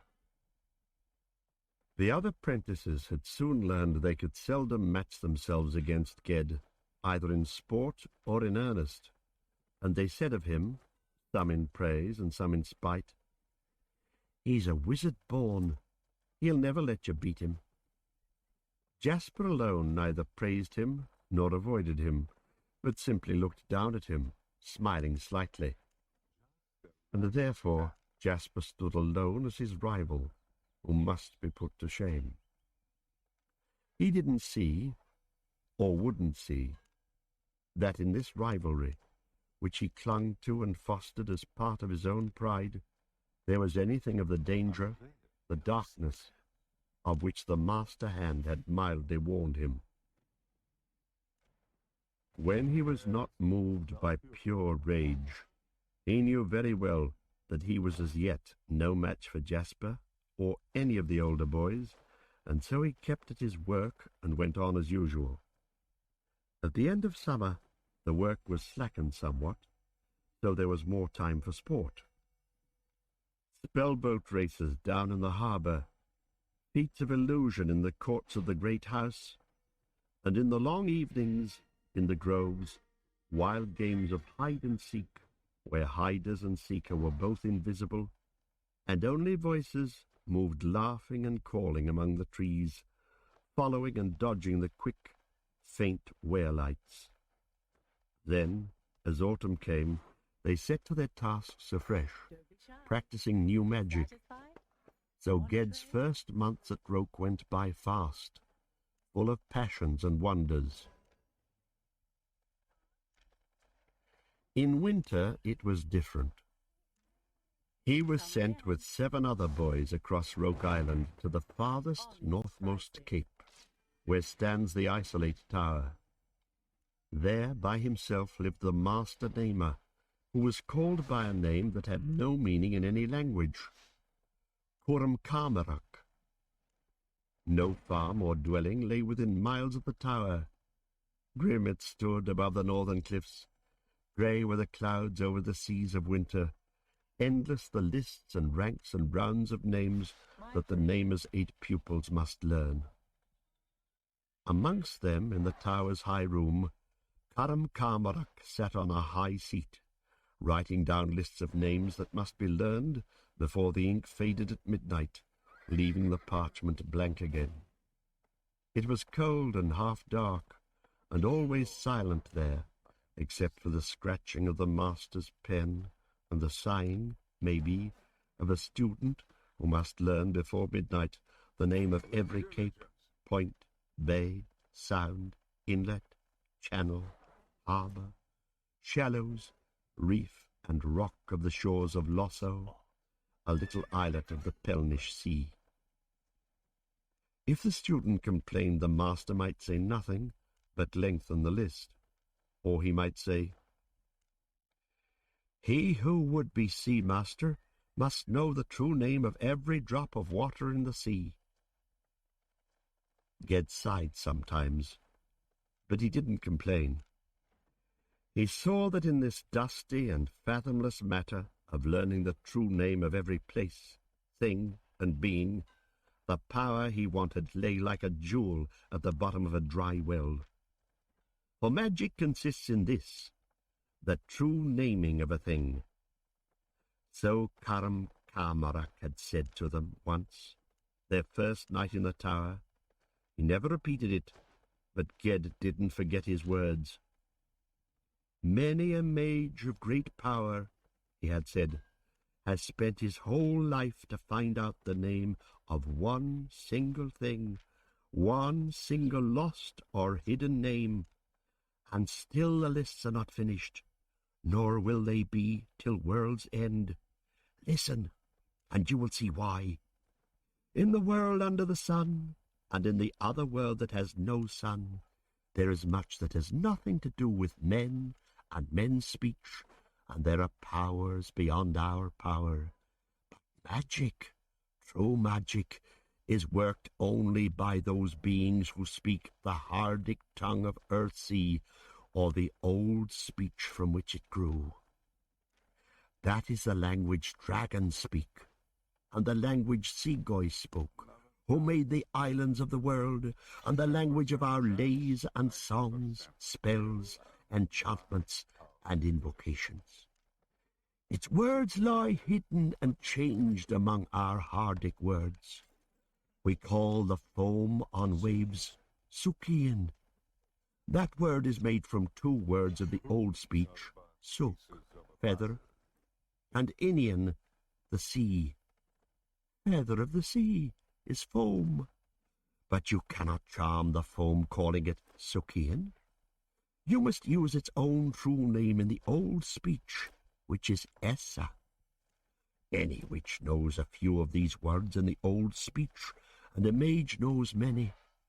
But there are many more, and some have been lost over the ages, and some have been hidden, and some are known only to dragons and to the old powers of earth, and some are known to no living creature, and no man could learn them all, for there is no end to that language. Here is the reason. The sea's name is Inian, well and good. But what we call the inmost sea has its own name also in the old speech. Since no thing can have two true names, Inian can mean only all the sea except the inmost sea. And of course it doesn't mean even that, for there are seas and bays and straits beyond counting that bear names of their own. So, if some mage sea master were mad enough to try to lay a spell of storm or calm over all the ocean, his spell must say not only that word Inian, but the name of every stretch and bit and part of the sea through all the archipelago and all the outer reaches and beyond to where names cease. Thus, that which gives us the power to work magic sets the limits of that power. A mage can control only what is near him, what he can name exactly and wholly, and this is well.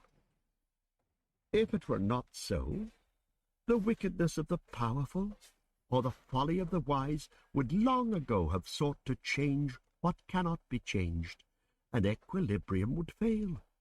The unbalanced sea would overwhelm the islands where we perilously dwell, and in the old silence all voices and all names would be lost. Ged thought long on these words, and they went deep in his understanding. Yet the majesty of the task could not make the work of that long year in the tower less hard and dry. And at the end of the year, Karam Karmarak said to him, "You have made a good beginning, but no more. Wizards speak truth, and it was true that all the mastery of names that Ged had toiled to win that year was the mere start of what he must go on learning all his life.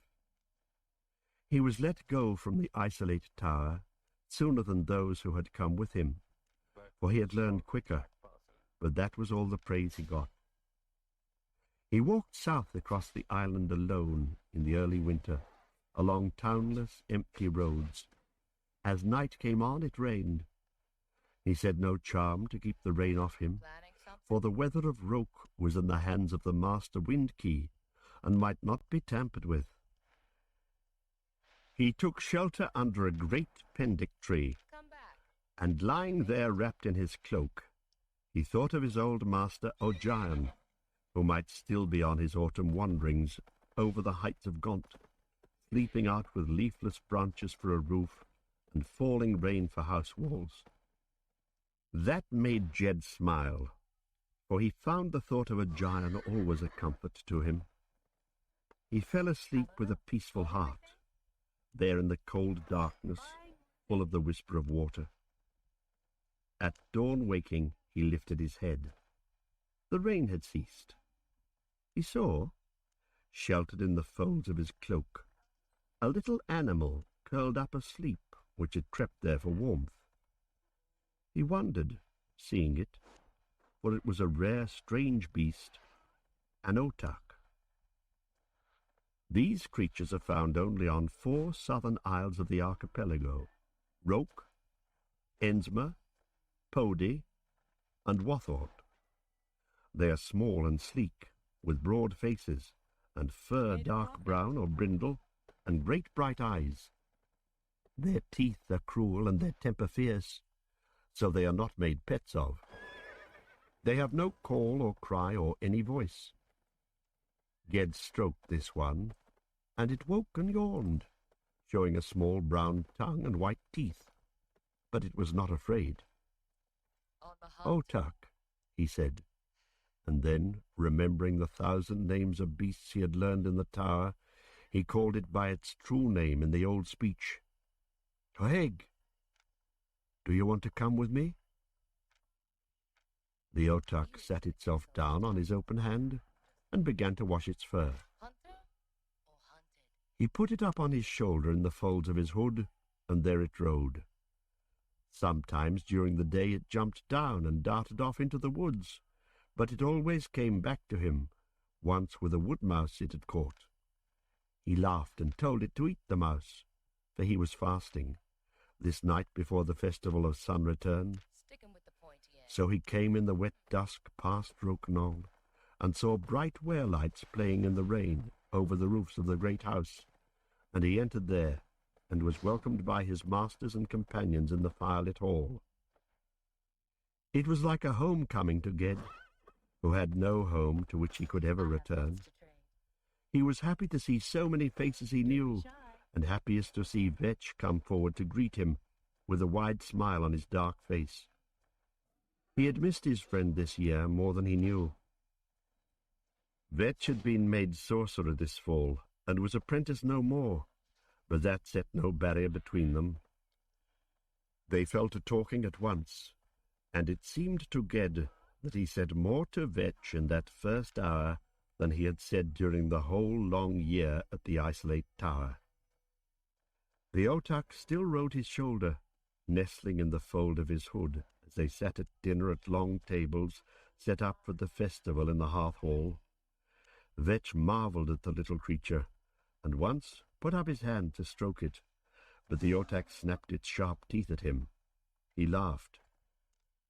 "They say, Sparrowhawk, that a man favoured by a wild beast is a man to whom the old powers of stone and spring will speak in human voice. They say gauntish wizards often keep familiars," said Jasper, who sat on the other side of Vetch. "Our Lord Nemely has his raven, and songs say the Red Mage of Ark led a wild boar on a gold chain, but I never heard of any sorcerer keeping a rat in his hood." At that they all laughed, and Ged laughed with them. It was a merry night, and he was joyful to be there in the warmth and merriment, keeping festival with his companions. But, like all Jasper ever said to him, the jest set his teeth on edge. That night the Lord of O was a guest at the school, himself a sorcerer of renown.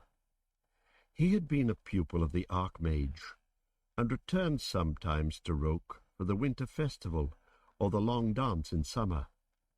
With him was his lady, slender and young, bright as new copper, her black hair crowned with opals.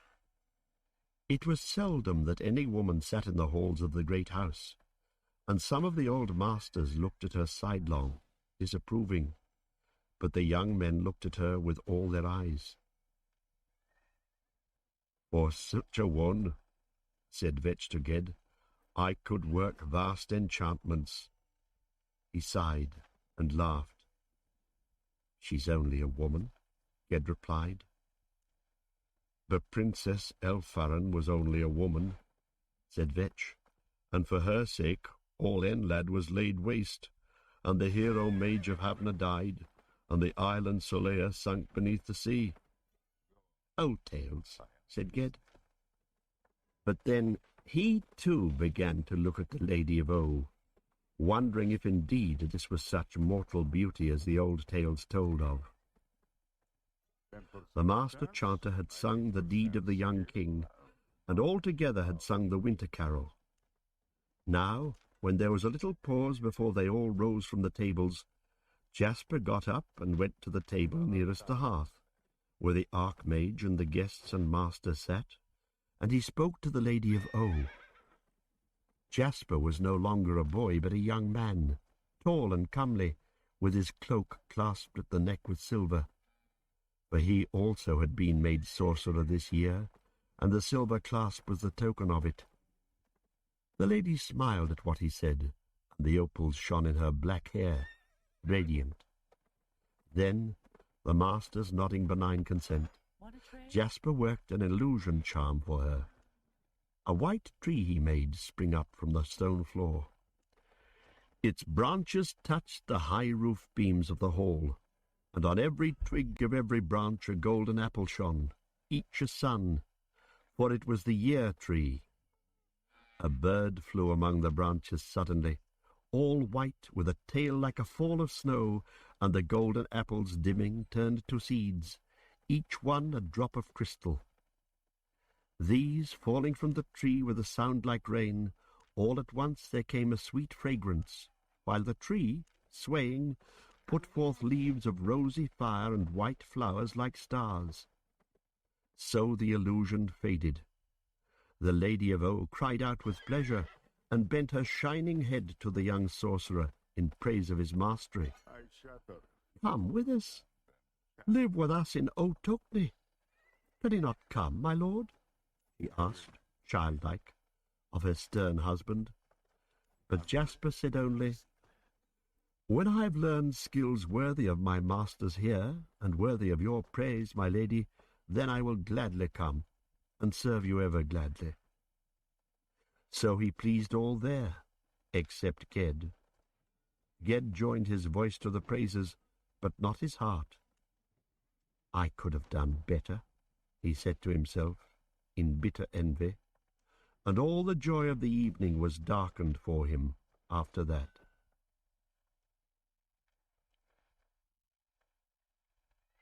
Chapter 4. The Loosing of the Shadow. That spring, Ged saw little of either Vetch or Jasper, for they, being sorcerers, studied now with the master patterner in the secrecy of the imminent grove, where no prentice might set foot. Ged stayed in the great house, working with the masters at all the skills practised by sorcerers, those who work magic but carry no staff, wind-bringing, weather-working, finding and binding, and the arts of spell-smiths and spell-wrights, tellers, chanters, heal-alls and herbalists.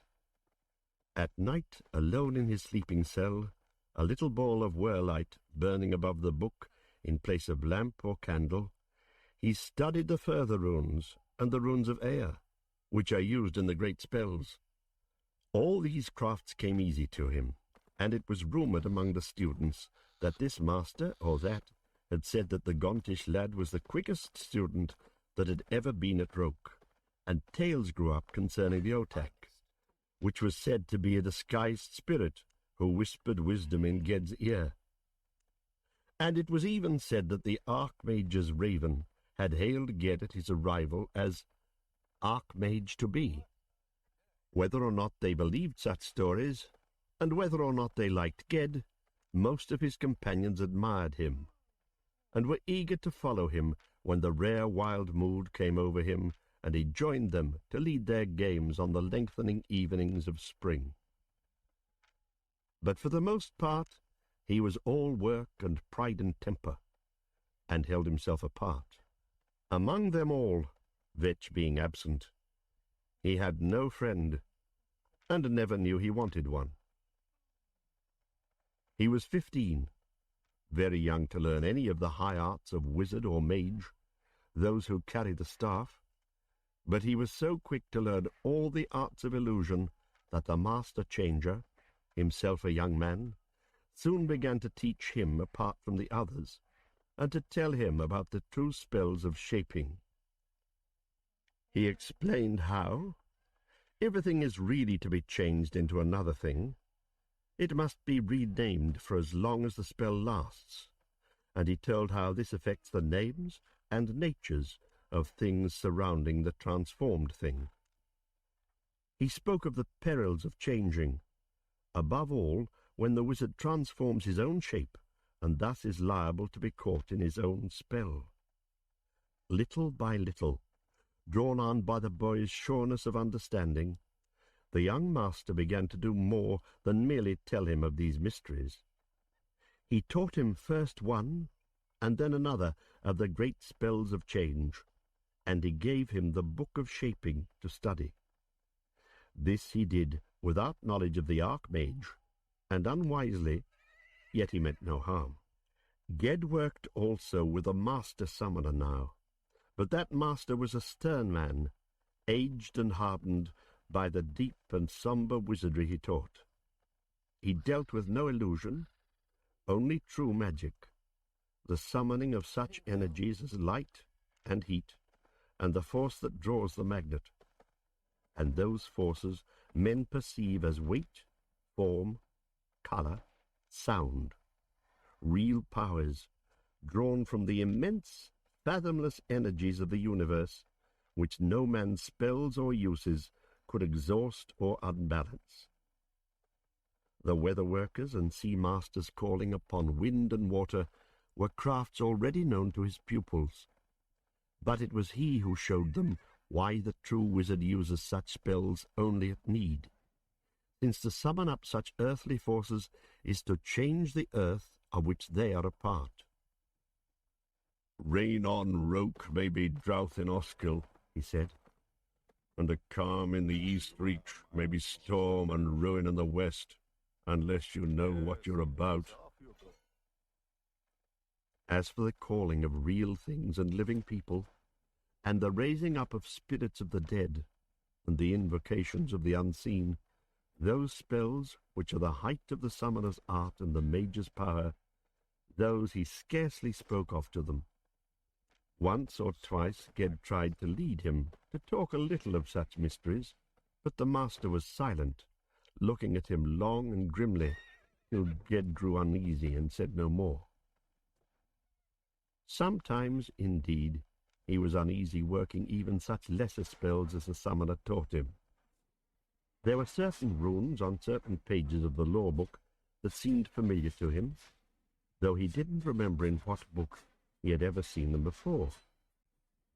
There were certain phrases that must be said in spells of summoning that he didn't like to say.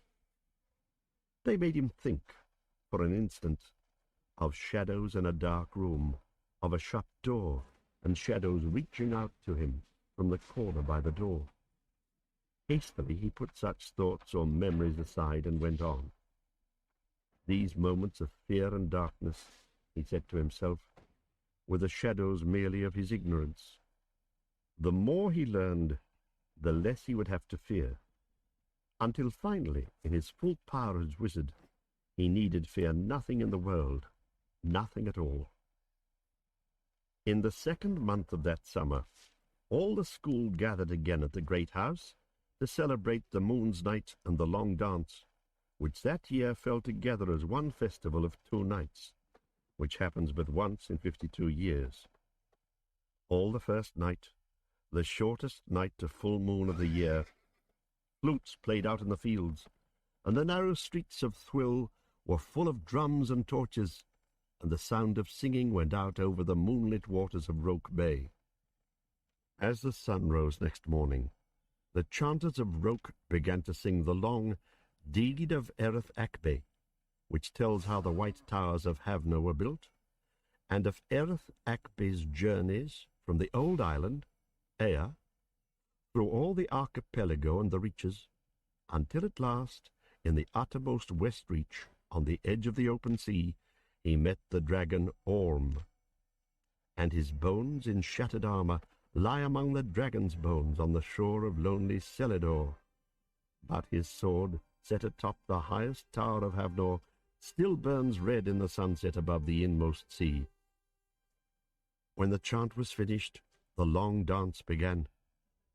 Townsfolk and masters and students and farmers all together, men and women, danced in the warm dust and dusk down all the roads of Roke to the sea beaches, to the beat of drums and drone of pipes and flutes. Straight out into the sea they danced. Under the moon one night passed full, and the music was lost in the breakers' sound. As the east grew light, they came back up the beaches and the roads, the drums silent, and only the flutes playing soft and shrill. So it was done on every island of the archipelago that night. One dance, one music binding together the sea-divided lands. When the long dance was over, most people slept the day away. and gathered again at evening to eat and drink. There was a group of young fellows, prentices and sorcerers, who had brought their supper out from the refectory to hold private feast in a courtyard of the great house. Vetch, Jasper, and Ged were there, and 6 or 7 others, and some young lads released briefly from the isolated tower, for this festival had brought even Currum Carmarock out. They were all eating and laughing and playing such tricks out of pure frolic as might be the marvel of a king's court. One boy had lighted the court with 100 stars of whirlight, coloured like jewels, that swung in a slow, netted procession between them and the real stars. And a pair of boys were playing bowls with balls of green flame and bowling pins that leapt and hopped away as the ball came near. And all the while Vetch sat cross-legged, eating roast chicken, up in mid-air. One of the younger boys tried to pull him down to earth, but Vetch merely drifted up a little higher, out of reach, and sat calmly smiling on the air. Now and then he tossed away a chicken bone, which turned to an owl, and flew, hooting among the netted starlights. Ged shot bread-crumb arrows after the owls and brought them down, and when they touched the ground, there they lay, bone and crumb, all illusion gone.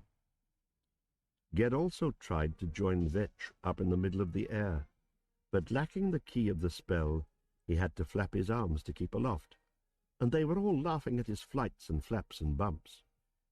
He kept up his foolishness for the laughter's sake, laughing with them, for after those 2 long nights of dance and moonlight and music and majory, he was in a fey and wild mood, ready for whatever might come. He came lightly down on his feet, just beside Jasper at last, and Jasper, who never laughed aloud, moved away, saying, "The sparrow-hawk that can't fly." "Is Jasper a precious stone?" Ged returned, grinning. "O jewel among sorcerers, O gem of Havner, sparkle for us." The lad that had set the lights dancing sent one down to dance and glitter about Jasper's head. Not quite as cool as usual, frowning, Jasper brushed the light away and snuffed it out with one gesture. "I'm sick of boys and noise and foolishness," he said. "You're getting middle-aged, lad," Vetch remarked from above. "If silence and gloom is what you want," put in one of the younger boys, "you could always try the tower." Ged said to him, "What is it you want then, Jasper?" "I want the company of my equals," Jasper said. "Come on, Vetch. Leave the prentices to their toys." Ged turned to face Jasper. "What do sorcerers have that prentices lack?" he inquired. His voice was quiet, but all the other boys suddenly fell still, for in his tone, as in Jasper's, the spite between them now sounded plain and clear as steel coming out of a sheath. "Power," Jasper said. "I'll match your power act for act."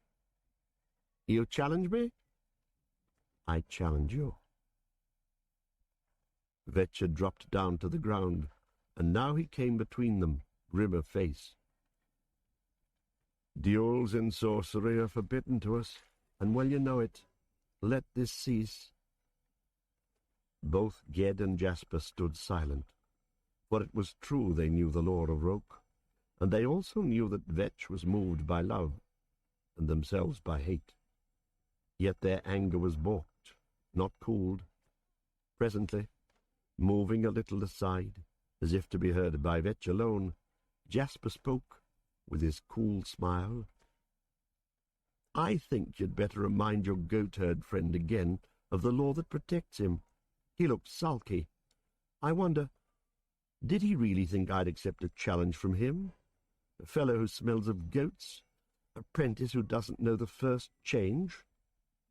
"Jasper," said Ged, What do you know of what I know? For an instant, with no word spoken that any heard, Ged vanished from their sight, and where he had stood a great falcon hovered, opening its hooked beak to scream. For one instant, and then Ged stood again in the flickering torchlight, his dark gaze on Jasper. Jasper had taken a step backward, in astonishment, but now he shrugged and said one word, "Illusion." The others muttered. Vetch said, "That was not illusion. It was true change. And enough. Jasper, listen." Enough to prove that he sneaked a look in the book of shaping behind the master's back. What then? Go on, goatherd. I like this trap you're building for yourself. The more you try to prove yourself my equal, the more you show yourself for what you are.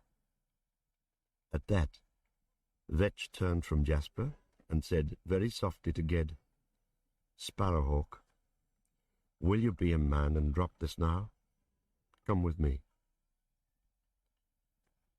Ged looked at his friend and smiled, but all he said was, "Keep Hurg for me a little while, will you?"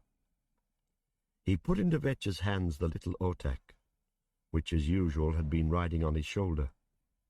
It had never let any but Ged touch it, but it came to Vetch now, and climbing up his arm, cowered on his shoulder, its great bright eyes always on its master. "Now," Ged said to Jasper, quietly as before, "what are you going to do to prove yourself my superior, Jasper?" "I don't have to do anything, goatherd. Yet I will. I'll give you a chance, an opportunity. Envy eats you like a worm in an apple. Let's let out the worm. Once, by Roquenol, you boasted that Gontish wizards don't play games. Come to Roquenol now and show us what it is they do instead. And afterward, maybe I'll show you a little sorcery." "Yes, I should like to see that," Ged answered. The younger boys, used to seeing his black temper break out at the least hint of slight or insult, watched him in wonder at his coolness now. Vetch watched him not in wonder, but with growing fear. He tried to intervene again, but Jasper said, "Come, keep out of this, Vetch. What will you do with the chance I give you, goatherd? Will you show us an illusion, a fireball, a charm to cure goats with a mange?" "What would you like me to do, Jasper?"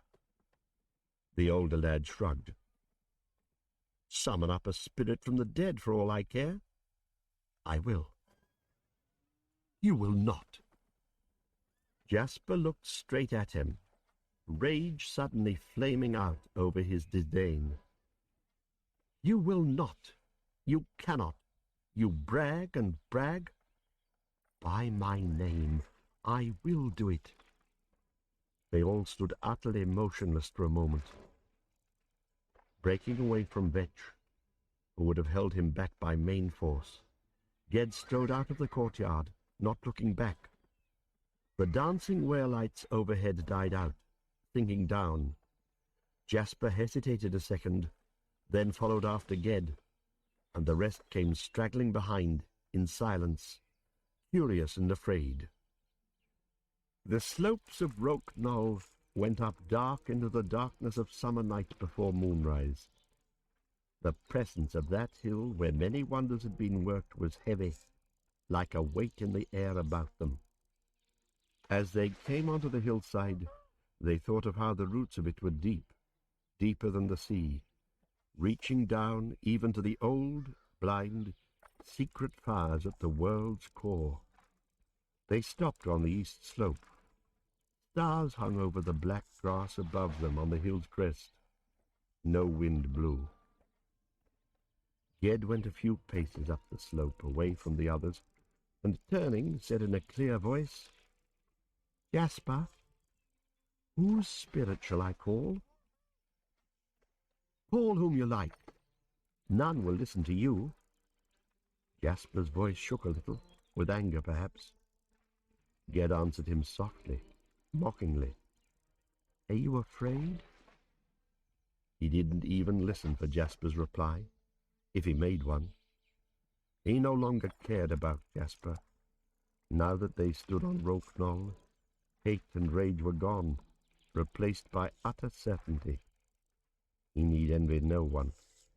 He knew that his power, this night, on this dark, enchanted ground, was greater than it had ever been, filling him till he trembled with a sense of strength barely kept in check.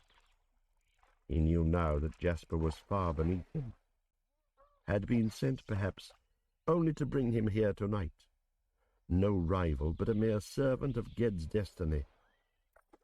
Under his feet he felt the hill roots going down and down into the dark, and over his head he saw the dry, far fires of the stars. Between, all things were his to order, to command. He stood at the center of the world. "Don't be afraid," he said, smiling. "I'll call a woman spirit. You need not fear a woman. Elfaran I will call, the fair lady of the deed of Enlad. He died 1,000 years ago. Her bones lie afar under the sea of Ea, and maybe there never was such a woman. Do years and distances matter to the dead? Do the songs lie?"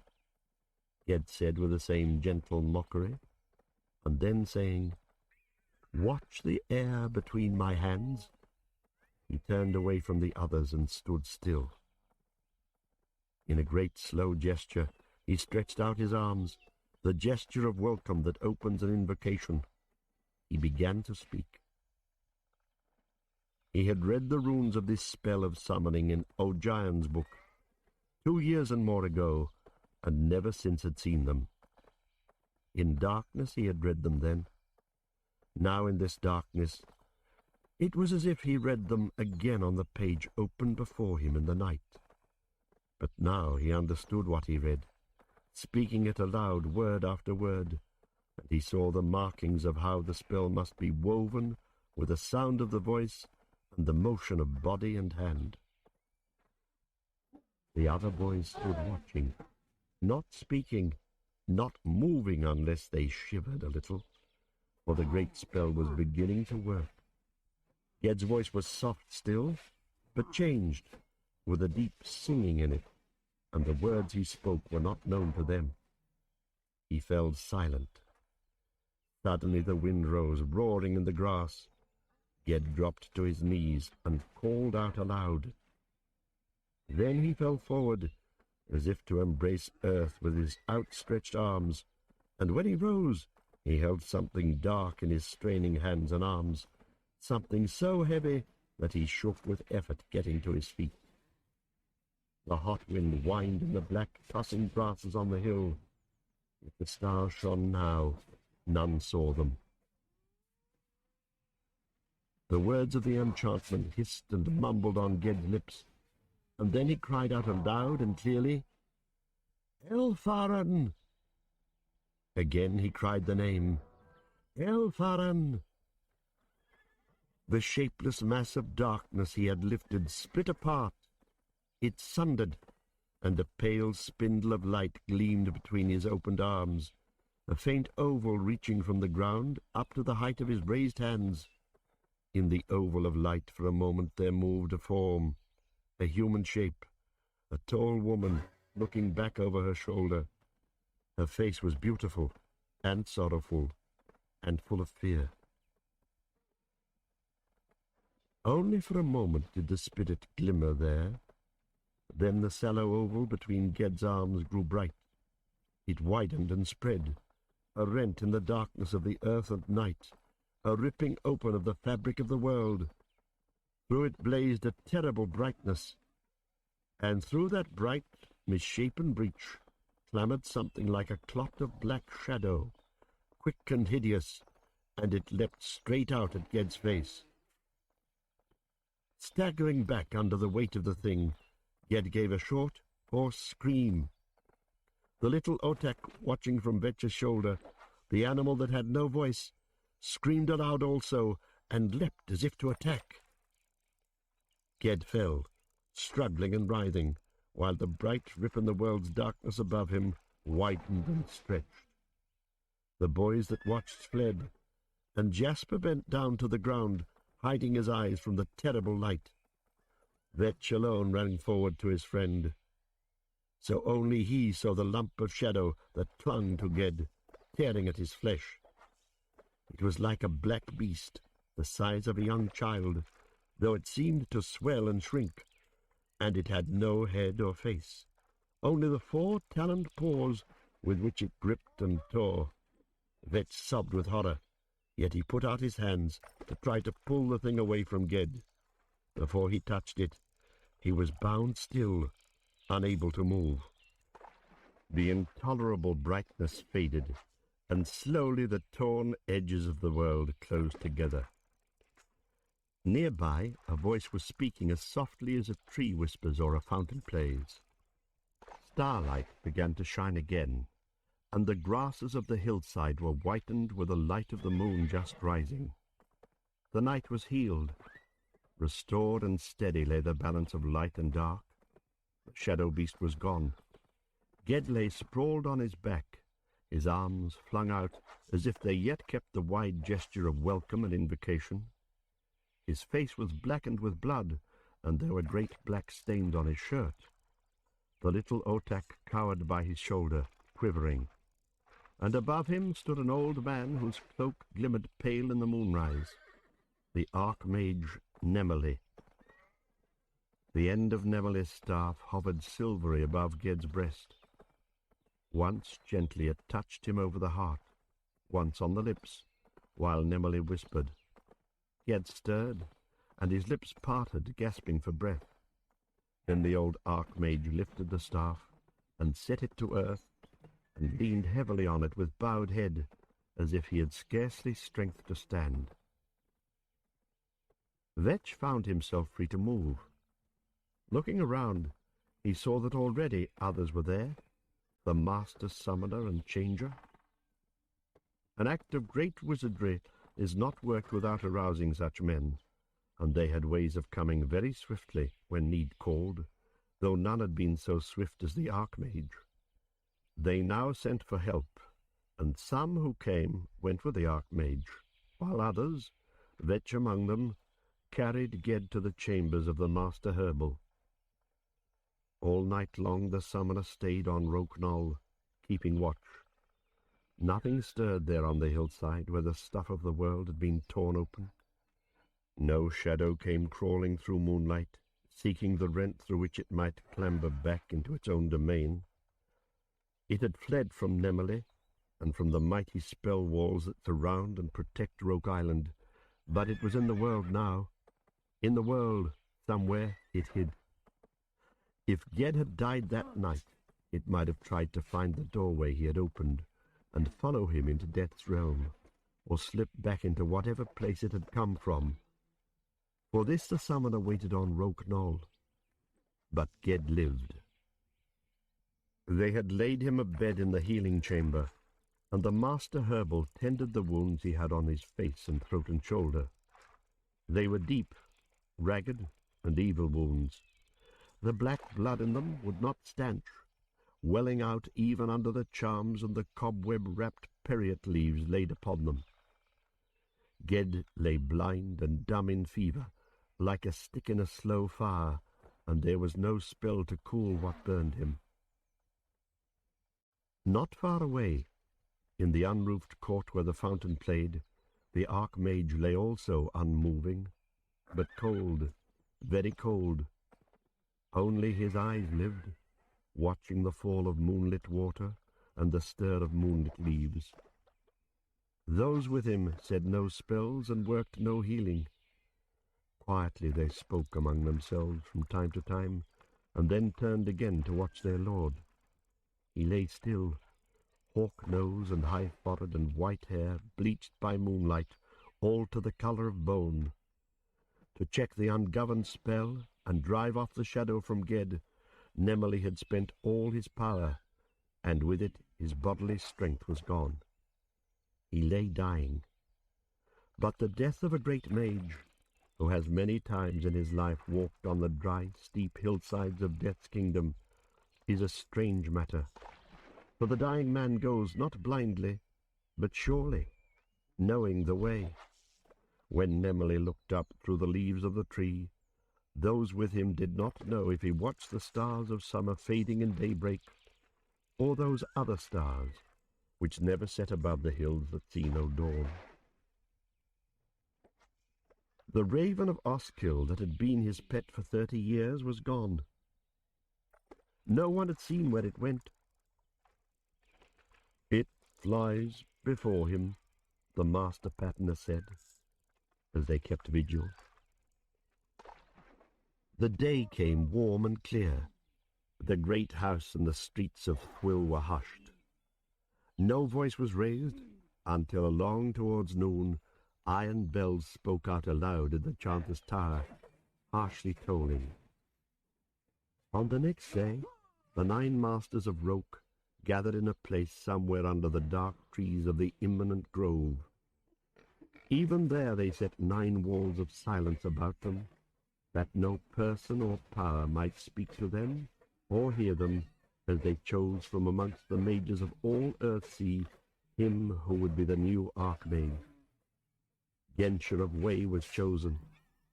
A ship was sent forth at once across the inmost sea to Way Island to bring the Archmage back to Roke. The master wind key stood in the stern and raised up the mage wind into the sail, and quickly the ship departed and was gone. Of these events Ged knew nothing. For 4 weeks of that hot summer he lay blind and deaf and mute, though at times he moaned and cried out like an animal.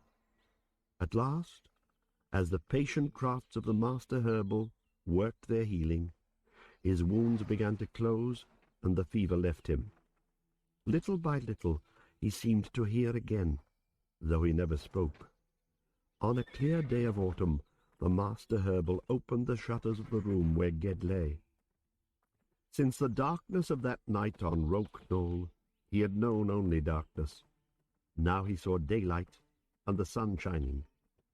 He hid his scarred face in his hands and wept.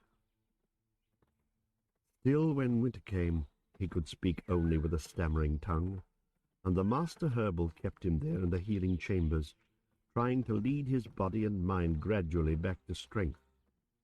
It was early spring when at last the master released him, sending him first to offer his fealty to the Archmage Genscher, for he had not been able to join all the others of the school in this duty when Genscher came to Roke. None of his companions had been allowed to visit him in the month of his sickness, and now as he passed, some of them asked one another, "Who is that?" He had been light and lithe and strong. Now, lamed by pain, he went hesitantly and didn't raise his face, the left side of which was white with scars.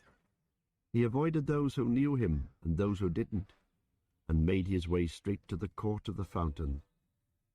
There, where once he had awaited Nemele, Genscher awaited him.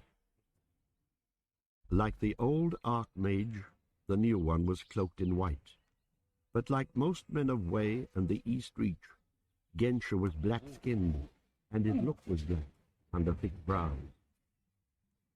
Ged knelt and offered him fealty and obedience. Genscher was silent a while. "I know what you feel," he said at last, "but not what you are. I cannot accept your fealty." Ged stood up and set his hand on the trunk of the young tree beside the fountain to steady himself. He was still very slow to find words. "Am I to leave Roke, my lord?" "Do you want to leave Roke?" "No." "What do you want?" "To stay. To learn. To undo the evil." "Nemele himself could not do that. No, I wouldn't let you go from Roke. Nothing protects you but the power of the masters here, and the defences laid upon this island, and it keeps the creatures of evil away. If you left now, the thing you loose would find you at once, and enter into you, and possess you. You would be no man but a Gebeth, a puppet doing the will of that evil shadow which you raised up into the sunlight. You must stay here until you gain strength and wisdom enough to defend yourself from it, if ever you do. Even now it waits for you. Assuredly it waits for you. Have you seen it since that night? In dreams, Lord. After a while, Ged went on, speaking with pain and shame. Lord Gensha, I don't know what it was, the thing that came out of the spell and cleaved to me. Nor do I know. It has no name. You have great power inborn in you, and you used that power wrongly. Work a spell over which you had no control, not knowing how that spell affects the balance of light and dark, life and death, good and evil. And you were moved to do this by pride and by hate. Is it any wonder the result was ruin? You summoned a spirit from the dead, but with it came one of the powers of unlife. Uncalled, it came from a place where there are no names. Evil, it wills to work evil through you. The power you had to call it gives it power over you.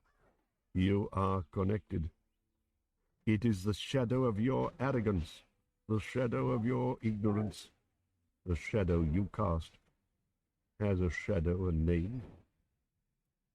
Ged stood sick and haggard. He said at last, better I had died. Who are you to judge that? You for whom Nemele gave his life? You are safe here. You will live here and go on with your training. They tell me you are clever. Go on and do your work. Do it well. It's all you can do. So Gensha ended, and was suddenly gone, as is the way of mages. The fountain leapt in the sunlight, and Ged watched it a while, and listened to its voice, thinking of Nemele. Once in that court, he had felt himself to be a word spoken by the sunlight. Now the darkness also had spoken, a word that could not be unsaid. He left the court, going to his old room in the south tower, which they had kept empty for him. He stayed there alone. When the gong called to supper, he went, but he would hardly speak to the other lads at the long table, or raise his face to them, even those who greeted him most gently. So after a day or two, they all left him alone. To be alone was his desire, for he feared the evil he might do or say unwittingly. Neither Vetch nor Jasper was there. He didn't ask about them. The boys he had led and lorded over were all ahead of him now, because of the months he had lost. And that spring and summer he studied with lads younger than himself. Nor did he shine among them, for the words of any spell, even the simplest illusion charm, came halting from his tongue, and his hands faltered at their craft. In autumn he was to go once again to the isolated tower to study with a master namer. This task, which he had once dreaded, now pleased him. The silence was what he sought, and long learning where no spells were wrought, and where that power which he knew was still in him would never be called upon to act. The night before he left for the tower, a visitor came to his room, one wearing a brown travelling cloak and carrying a staff of oak shod with iron. Ged stood up at sight of the wizard's staff. Sparrowhawk. At the sound of the voice, Ged raised his eyes. It was Vetch standing there, solid and foursquare as ever, his black, blunt face older, but his smile unchanged. On his shoulder crouched a little beast, brindle-furred and bright-eyed. He stayed with me while you were sick, and now I'm sorry to part with him. And sorry to part with you, Sparrowhawk. But I'm going home. Here, Hoeg, go to your true master. Vetch patted the otak and set it down on the floor. It went and sat on Ged's pallet, and began to wash its fur with a dry brown tongue like a little leaf. Vetch laughed, but Ged couldn't smile. He bent down to hide his face, stroking the otak. "I thought you wouldn't come to me, Vetch," he said. He didn't mean any reproach, but Vetch answered, "I couldn't come to you.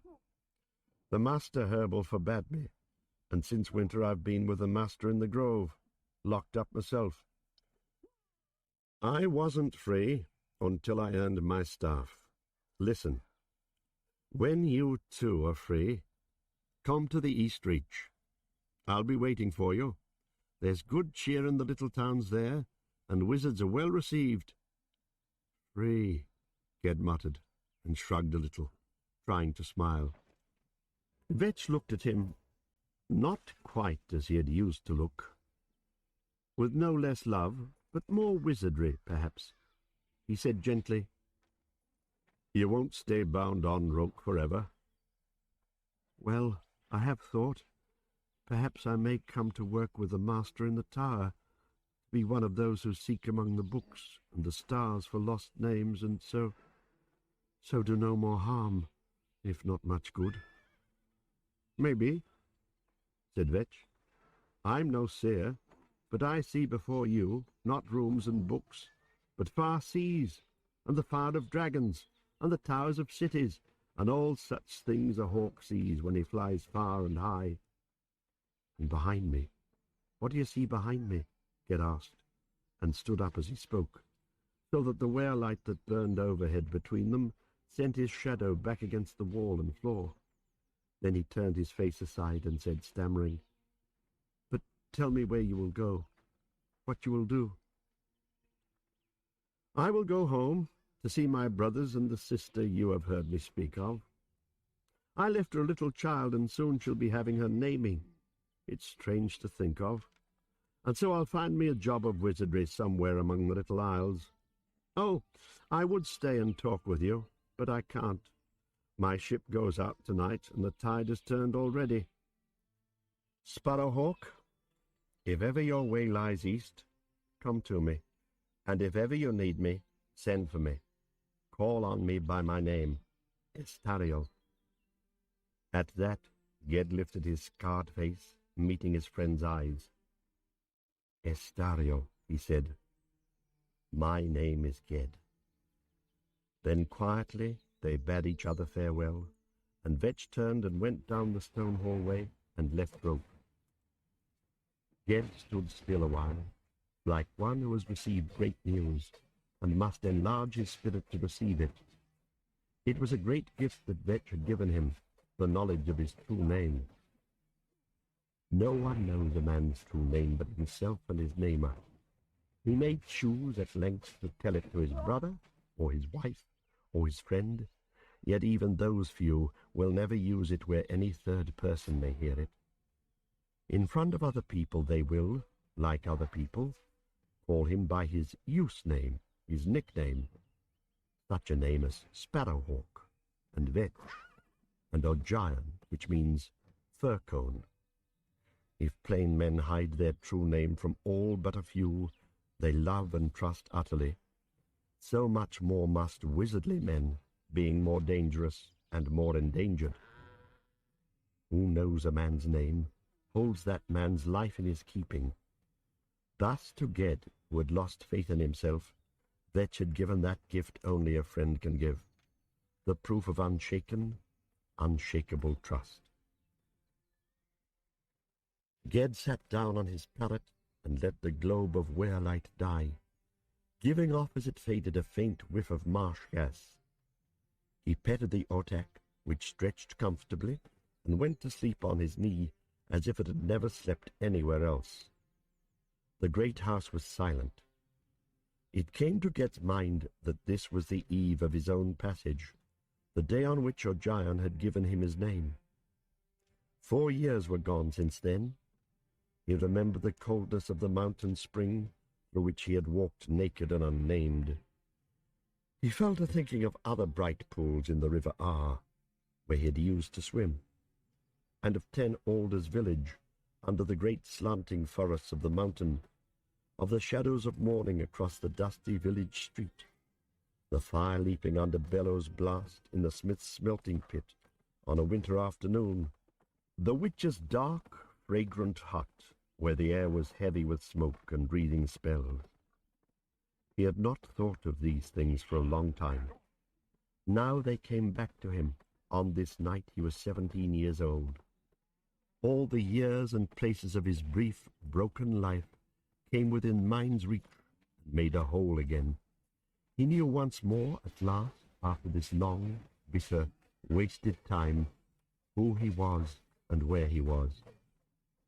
But where he must go in the years to come, that he could not see, and he feared to see it. Next morning he set out across the island, the otak riding on his shoulder as it he used to. This time it took him 3 days, not 2, to walk to the isolate tower, and he was bone-weary when he came in sight of the tower above the spitting, hissing seas of the northern cape. Inside it was dark as he remembered, and cold as he remembered, and Karm Kamarak sat on his high seat, writing down lists of names. He glanced at Ged and said without welcome, as if Ged had never been away, "Go to bed, tired as stupid. Tomorrow you may open the book of the undertakings of the makers, learning the names therein." At winter's end he returned to the great house. He was made sorcerer then, and the Archmage Genscher accepted at that time his fealty. Thenceforth he studied the high arts and enchantments, passing beyond arts of illusion to the works of real magery, learning what he must know to earn his wizard's staff. The trouble he had had in speaking spells wore off over the months, and skill returned into his hands. Yet he was never so quick to learn as he had been, having learned a long, hard lesson from fear. Yet no ill portents or encounters followed on his working, even of the great spells of making and shaping, which are most perilous. He came to wonder at times if the shadow he had loosed might have grown weak, or fled somehow out of the world, for it came no more into his dreams. But in his heart he knew such hope was folly. From the masters and from ancient law books he had learned what he could about such beings as this shadow he had loosed. Little was there to learn. No such creature was described or spoken of directly. There were at best hints here and there in the old books of things that might be, like the shadow beast. It was not a ghost of human man, nor was it a creature of the old powers of earth, and yet it seemed it might have some link with these. In the matter of the dragons, which Ged read very closely, there was a tale of an ancient dragon lord who had come under the sway of one of the old powers, a speaking stone that lay in a far northern land. At the stone's command, said the book, he did speak to raise up a dead spirit out of the realm of the dead, but his wizardry being bent awry by the stone's will, there came with the dead spirit also a thing not summoned, which did devour him out from within, and in his shape walked, destroying men. But the book did not say what the thing was, nor did it tell the end of the tale, and the masters did not know where such a shadow might come from. From unlife, the Archmage had said. From the wrong side of the world, said the Master Changer. And the Master Summoner said, I do not know. The Summoner had come often to sit with Ged in his illness. He was grim and grave as ever, but Ged knew now his compassion and loved him well. I do not know. I know of the thing only this, that only a great power could have summoned up such a thing, and perhaps only one power, only one voice, your voice. But what in turn that means, I do not know. You'll find out. You must find out, or die. And worse than die. He spoke softly, and his eyes were somber as he looked at Ged. You thought, as a boy, that a mage is one who can do anything. So I thought once. So did we all. And the truth is that as a man's real power grows and his knowledge widens, ever the way he can follow grows narrower, until at last he chooses nothing, but does only and wholly what he must do. The Archmage sent Ged, after his 18th birthday, to work with the Master Patterner. What is learned in the imminent grove is not much talked about elsewhere. It is said that no spells are worked there, and yet the place itself is an enchantment. Sometimes the trees of that grove are seen, and sometimes they are not seen, and they are not always in the same place and part of Rogue Island. It is said that the trees of the grove themselves are wise. It is said that the Master Patterner learned his supreme magery there within the grove, and if ever the trees should die, so shall his wisdom die. And in those days the waters will rise and drown the islands of Earthsea, which Seaboy raised in the time before myth, all the lands where men and dragons dwell. But all this is hearsay. Wizards will not speak of it. The months went by, and at last, on a day of spring, Ged returned to the great house, and he had no idea what would be asked of him next. At the door that gives on the path across the fields to Roke Knoll, an old man met him, waiting for him in the doorway. At first, Ged did not know him, and then putting his mind to it, recalled him as the one who had let him into the school on the day of his coming 5 years ago. The old man smiled, greeting him by name, and asked, "Do you know who I am?" Now Ged had thought before of how it was always said, the 9 masters of Roke, although he knew only 8, Wind King, Hand, Herbal, Chanter, Changer, Summoner, Namer, Patterner. It seemed that people spoke of the Archmage as the 9th. Yet when a new Archmage was chosen, 9 masters met to choose him. "I think you are the Master Doorkeeper," said Ged. "I am. Ged, you won entrance to Roke by saying your name. Now you may win your freedom of it by saying mine." So said the old man, smiling, and waited. Ged stood dumb. He knew 1,000 ways and crafts and means for finding out names of things and of men, of course. Such craft was a part of everything he had learned at Roke, for without it there could be little useful magic done. But to find out the name of a mage or master was another matter. A mage's name is better hidden than a herring in the sea, better guarded than a dragon's den. A prying charm will be met with a stronger charm. Subtle devices will fail. Devious inquiries will be deviously thwarted, and force will be turned ruinously back upon itself. "You keep a narrow door, master," said Ged at last. "I must sit out in the field here, I think, and fast till I grow thin enough to slip through." "As long as you like," said the doorkeeper, smiling. So Ged went off a little way, and sat down under an alder on the banks of the Swilburn, letting his otak run down to play in the stream, and hunt the muddy banks for creek crabs. The sun went down, late and bright, for spring was well along. The lights of lantern and weirlight gleamed in the windows of the great house, and down the hill the streets of Twilltown filled with darkness.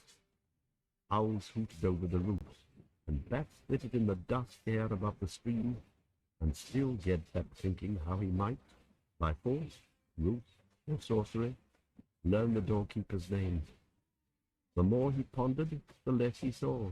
Among all the art of witchcraft he had learned in these 5 years on Roke, any one that would serve to wrest such a secret from such a name. He lay down in the field and slept under the stars, with the oak resting in his pocket. After the sun was up, he went, still fasting, to the door of the house and knocked. The doorkeeper opened. "Master," said Ged, "I cannot take your name from you, not being strong enough, and I cannot trick your name from you, not being wise enough. So I am content to stay here and learn or serve, whatever you will, unless by chance you will answer a question I have." "Ask it. What is your name?" The doorkeeper smiled and said his name, and Ged, repeating it, entered for the last time into the house. When he left it again, he wore a heavy dark blue cloak, the gift of the township of Low Torning, whereto he was bound, for they wanted a wizard there. He carried also a staff of his own height, carved of yew wood, bronze shod. The doorkeeper bade him farewell, opening the back door of the great house for him, the door of horn and ivory, and he went down the streets of Twill to a ship that waited for him on the bright water in the morning.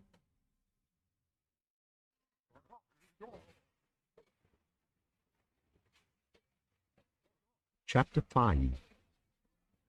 The Dragon of Pendor.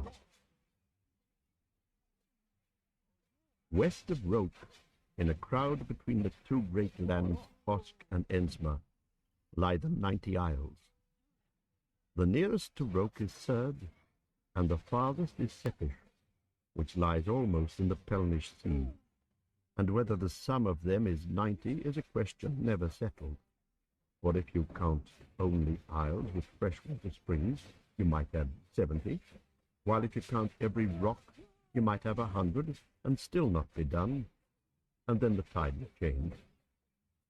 Narrow run the channels between the islets, and there the mild tides of the inmost sea, chafed and baffled, run high and fall low, so that where at high tide there might be 3 islands in one place, at low there might be 1. Yet, for all that danger of the tide, every child who can walk can pass it. It has his little rowboat. Housewives row across the channel, take a cup of rush-wash tea with a neighbour. Peddlers call their wares in rhythm with the stroke of their oars.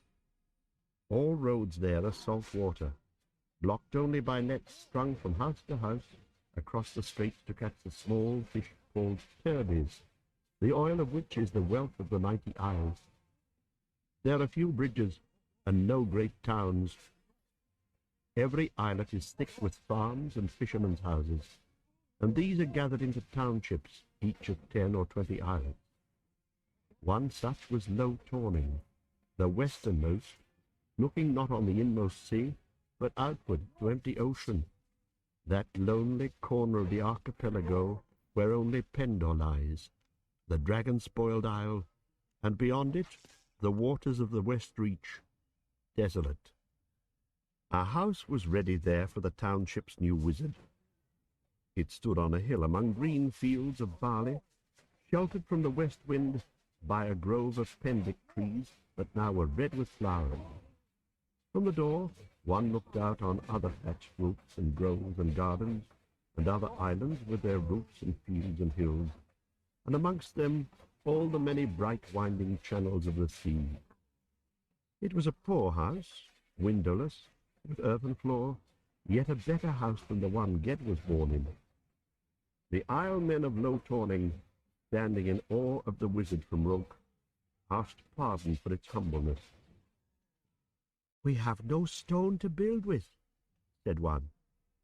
"We're none of us rich, though none starve," said another, and a third. "It'll be dry at least, for I saw to the thatching myself, sir." To Ged, it was as good as any palace. He thanked the leaders of the township frankly, so that the 18 of them went home, each in his own rowboat, to his home isle, to tell the fishermen and housewives that the new wizard was a strange young grim fellow who spoke little, but he spoke fairly and without pride.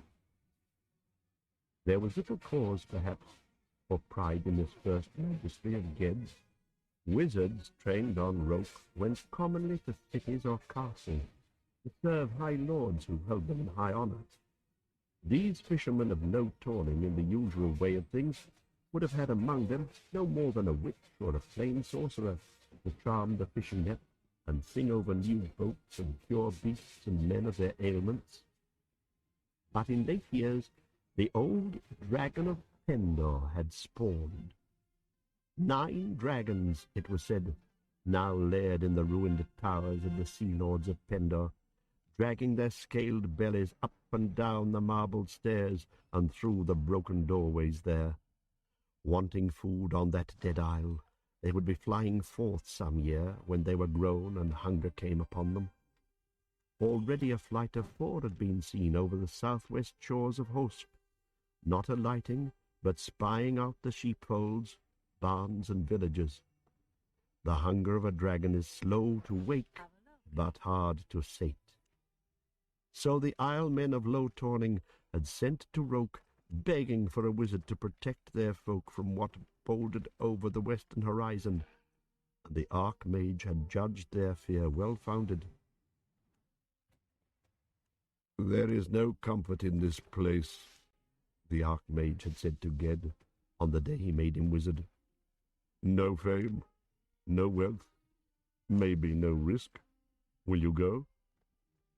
"I will go," Ged had replied, not from obedience only. Since the night on Rokenol, his desire had turned as much against fame and display as once it had been set on them. Always now he doubted his strength and dreaded the trial of his power. Yet also the talk of dragons drew him with a great curiosity. In Gaunt there have been no dragons for many 100 years, and no dragon would ever fly within scent or sight or spell of Roke, so that there also they are a matter of tales and songs only, things sung of, but not seen. Ged had learned all he could of dragons at the school, but it is one thing to read about dragons and another to meet them. The chance lay bright before him, and heartily he answered, "I will go." The Archmage Genscher had nodded his head, but his look was sombre. "Tell me," he said at last, "do you fear to leave Roke, or are you eager to be gone?" "Both, my lord." Again Genscher nodded. "I don't know if I do right to send you from your safety here," he said very low. "I cannot see your way. It is all in darkness, and there is a power in the north, something that would destroy you. But what it is and where, whether in your past or on your forward way, I cannot tell. It is all shadowed. When the men from Low Tawning came here, I thought at once of you, for it seemed a safe place and out of the way, where you might have time to gather your strength. But I don't know if any place is safe for you, or where your way goes. I don't want to send you out into the dark." It seemed a bright enough place to Ged at first, the house under the flowering trees. There he lived, and watched the western sky often, and kept his wizard's ear tuned for the sound of scaly wings. But no dragon came. Ged fished from his jetty, and tended his garden patch. He spent whole days pondering a page or a line or a word in the law books he had brought from Roke, sitting out in the summer air under the pendic trees, while the otak slept beside him, or went hunting mice in the forests of grass and daisies. And he served the people of Low Tawning as heel-all and weather worker whenever they asked him. It didn't enter his head that a wizard might be ashamed to perform such simple crafts, for he had been a witch-child among poorer folk than these. They, however, asked little of him, holding him in awe, partly because he was a wizard from the Isle of the Wise, partly on account of his silence and his scarred face. There was that about him, young as he was, that made men uneasy with him. Yet he found a friend, a boat-maker who dwelt on the next islet eastward.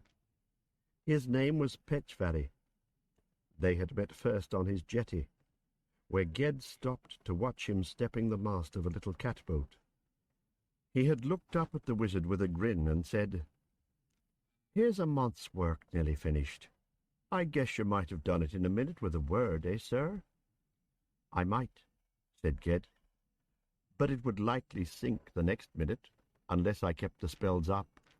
But if you like—" He stopped. "Well, sir?" "Well, that is a lovely little craft. She needs nothing, but if you like, I could set a binding spell on her, to help keep her sound, or a finding spell, to help bring her home from the sea." He spoke hesitantly, not wanting to offend the craftsman, but Petchvari's face shone. "The little boat's for me son, sir, and if you would lay such charms on her, it would be a mighty kindness and a friendly act." And he climbed up onto the jetty to take Ged's hand then and there and thank him. After that they came to work together often, Ged interweaving his spellcrafts with Petchvari's handwork on the boats he built or repaired, and in return learning from Petchvari how a boat was built, and also how a boat was handled without aid of magic. For this skill of plain sailing had been somewhat scanted on Roke. Often Ged and Petchvari and his little son Iorwerth went out into the channels and lagoons, sailing or rowing one boat or another, till Ged was a fair sailor, and the friendship between him and Petchvari was a settled thing. Along in late autumn, the boatmaker's son fell sick. The mother sent for the witch-woman of Tesk Isle, who was a good hand at healing, and all seemed well for a day or two. Then, in the middle of a stormy night, came Petchvari hammering at Ged's door, begging him to come save the child. Ged ran down to the boat with him, and they rowed in all haste through dark and rain to the boatmaker's house. There Ged saw the child on his pallet bed, and the mother crouching silent beside him, and the witch-woman making a smoke of cauli root and singing the Nagian chant, which was the best healing she had. But she whispered to Ged, "Lord Wizard, I think this fever is the red fever, and the child will die of it tonight." When Ged knelt and put his hands on the child, he thought the same, and he drew back a moment. In the latter months of his own long sickness, the master herbal had taught him much of the healer's lore, and the first lesson and the last of all that lore was this: heal the wound and cure the illness, but let the dying spirit go. The mother saw his movement and the meaning of it, and cried out aloud in despair. Petchvari stooped down by her, saying, "The Lord Sparrowhawk will save him, wife. No need to cry. He's here now. He can do it." Hearing the mother's wail, and seeing the trust Petchvari had in him, Ged didn't know how he could disappoint them. He mistrusted his own judgment, and thought perhaps the child might be saved if the fever could be brought down. He said, "I'll do my best, Petchvari." He set to bathing the little boy with cold rainwater that they brought new fallen from out of doors, and he began to say one of the spells of fever stay. The spell took no hold, and made no whole, and suddenly he thought the child was dying in his arms. Summoning his power all at once, and with no thought for himself, he sent his spirit out after the child's spirit to bring it back home. He called the child's name, "Iorwerth." Thinking some faint answer came in his inward hearing, he pursued, calling once more. Then he saw the little boy running fast and far ahead of him down a dark slope, the side of some vast hill. There was no sound. The stars above the hill were no stars his eyes had ever seen, yet he knew the constellations by name: the sheaf, the door, the one who turns, the tree.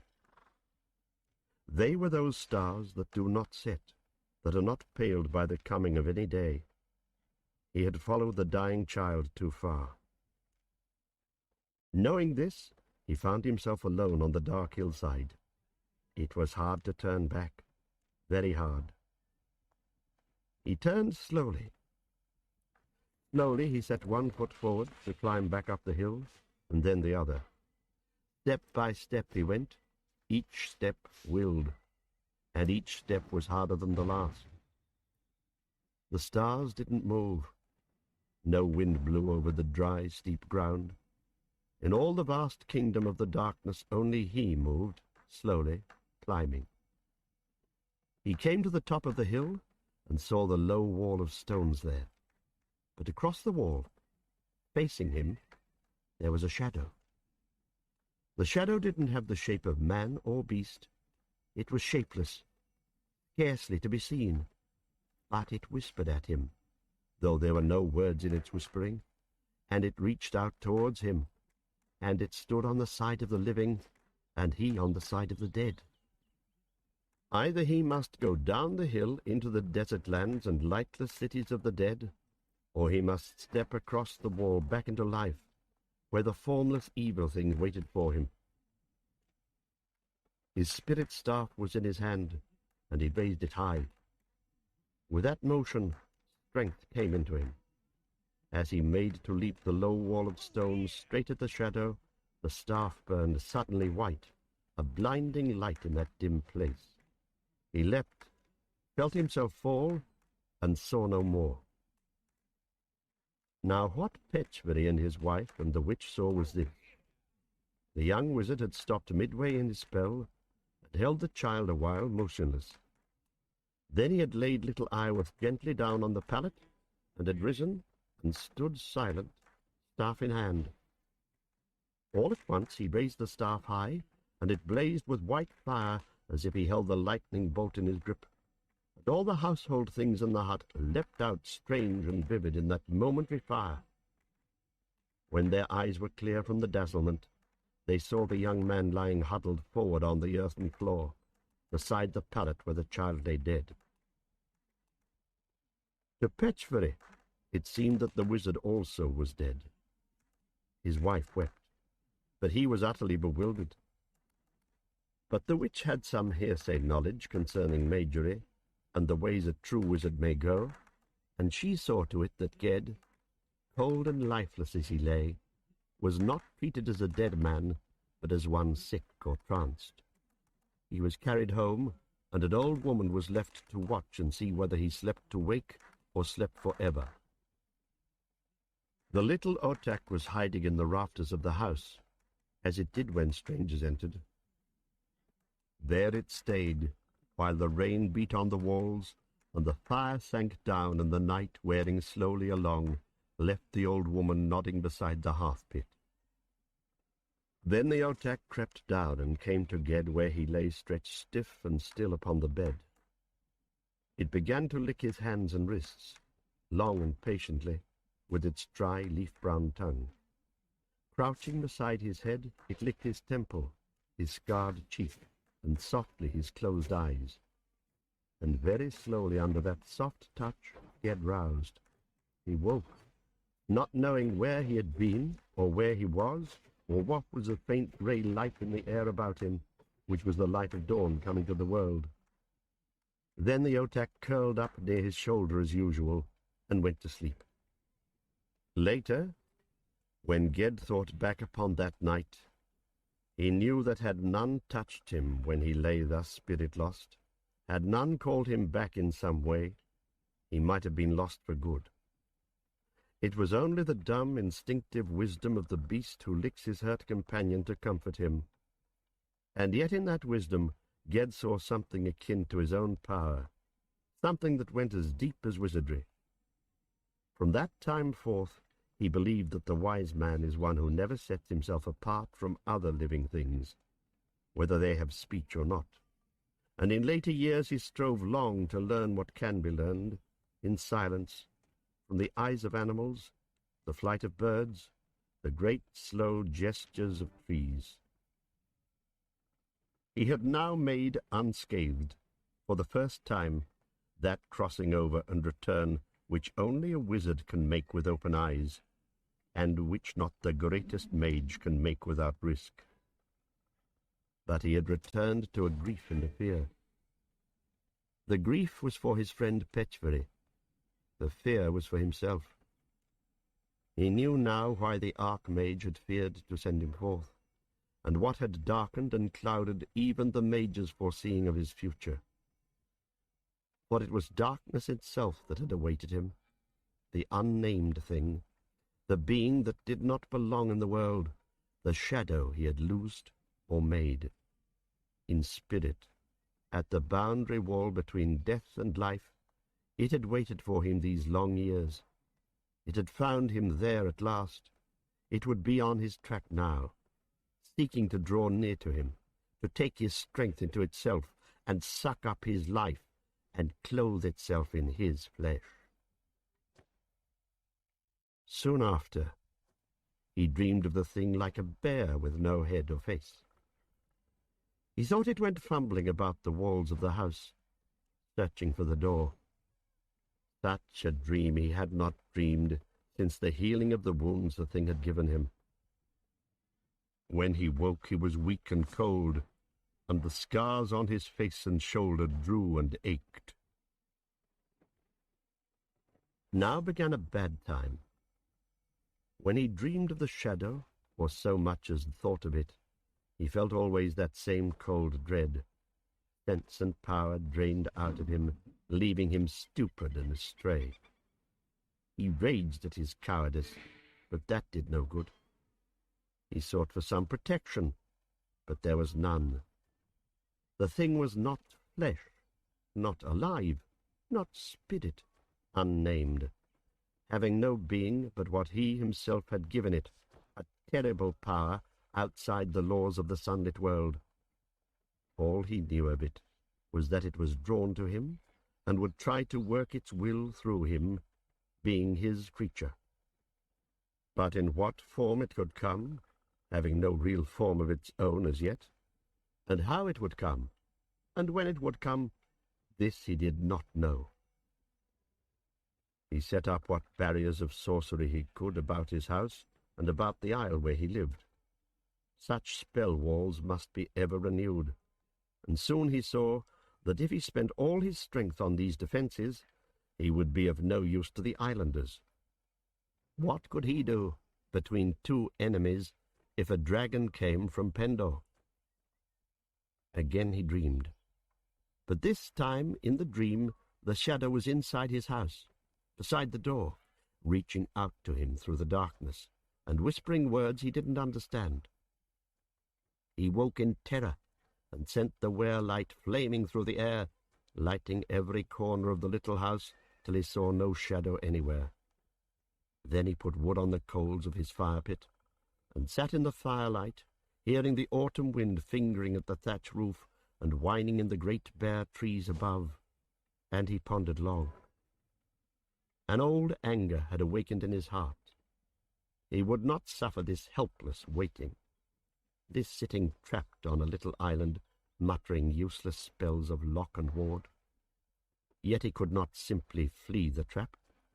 To do so would be to break his trust with the islanders, and to leave them to the imminent dragon, undefended. There was but one way to take.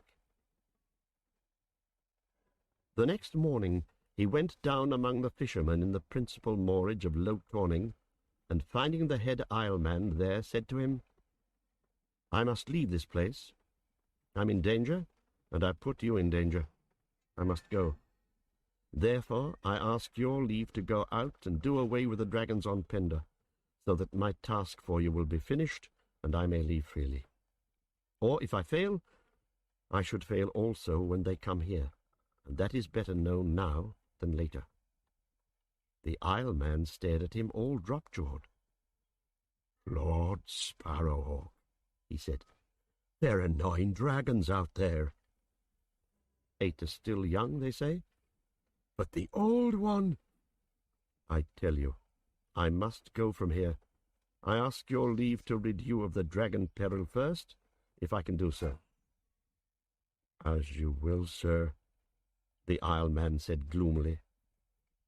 All that listened there thought this a folly or a crazy courage in their young wizard, and with sullen faces they saw him go, expecting no news of him again. Some hinted that he meant merely to sail back by Hosk to the inmost sea, leaving them in the lurch. Others, among them Petchbury, held that he had gone mad and sought death. For 4 generations of men, all ships had set their course to keep far from the shores of Pendor Island. No mage had ever come to do combat with a dragon there, for the island was on no travelled sea road, and its lords had been pirates, slave-takers, war-makers, hated by all that dwelt in the southwest parts of Earthsea. For this reason, none had sought to revenge the Lord of Pendor after the dragon came suddenly out of the west upon him and his men where they sat feasting in the tower, and smothered them with the flames of his mouth, and drove all the townsfolk screaming into the sea.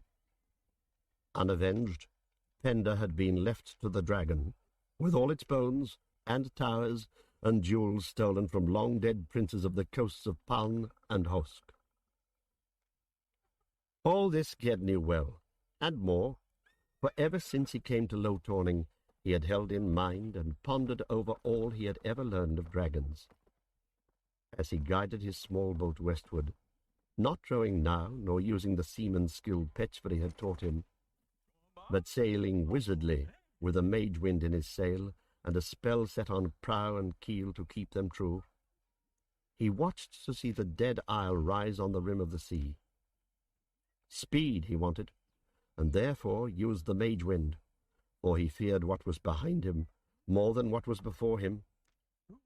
But as the day passed, his impatience turned from fear to a kind of glad fierceness. At least he sought this danger of his own will, and the nearer he came to it, the more sure he was that, for this time at least, for this hour perhaps before his death, he was free. The shadow dared not follow him into a dragon's jaws. The waves ran white-tipped on the grey sea, and grey clouds streamed overhead on the north wind. He went west with a quick mage wind in his sail, and came in sight of the rocks of Pendor, the still streets of the town, and the guttered, falling towers.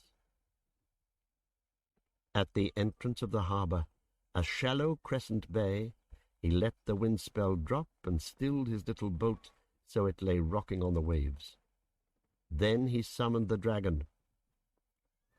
"Usurper of Pendor, come, defend your hoard." His voice fell short in the sound of breakers beating on the ashen shores, but dragons have keen ears. Presently one flitted up from some roofless ruin of the town like a vast black bat, thin-winged and spiny-backed, and circling into the north wind, came flying toward Ged. His heart swelled at the sight of the creature that was a myth to his people, and he laughed and shouted, "Go tell the old one to come, you windworm." For this was one of the young dragons, spawned there years ago by a she-dragon from the West Reach, who had set her clutch of great leathern eggs, as they say she-dragons will, in some sunny broken room of the tower, and had flown away again, leaving the old dragon of Pendor to watch the young when they crawled like baneful lizards from the shell. The young dragon made no answer. He was not large of his kind, maybe the length of a 40-oared ship, and was worm-thin for all the reach of his black, membranous wings. He had not got his growth yet, nor his voice, nor any dragon cunning.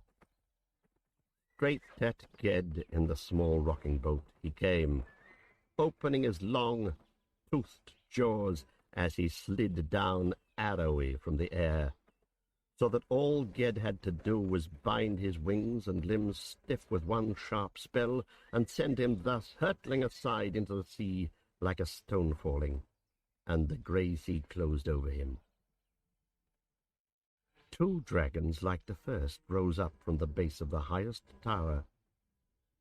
Even as the first one, they came driving straight at Ged, and even so he caught both, hurled both down and drowned them, and he had not yet lifted up his wizard's staff. Now, after a little time, there came 3 against him from the island.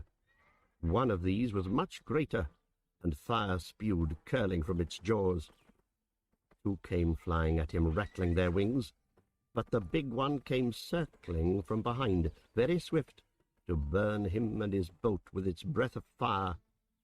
No binding spell would catch all 3, because 2 came from north and 1 from south. In the instant that he saw this, Ged worked a spell of changing, and between one breath and the next flew up from his boat in dragon form. Spreading broad wings and reaching talons out, he met the 2 head-on, withering them with fire, and then turned to the 3rd, who was larger than he and armed also with fire.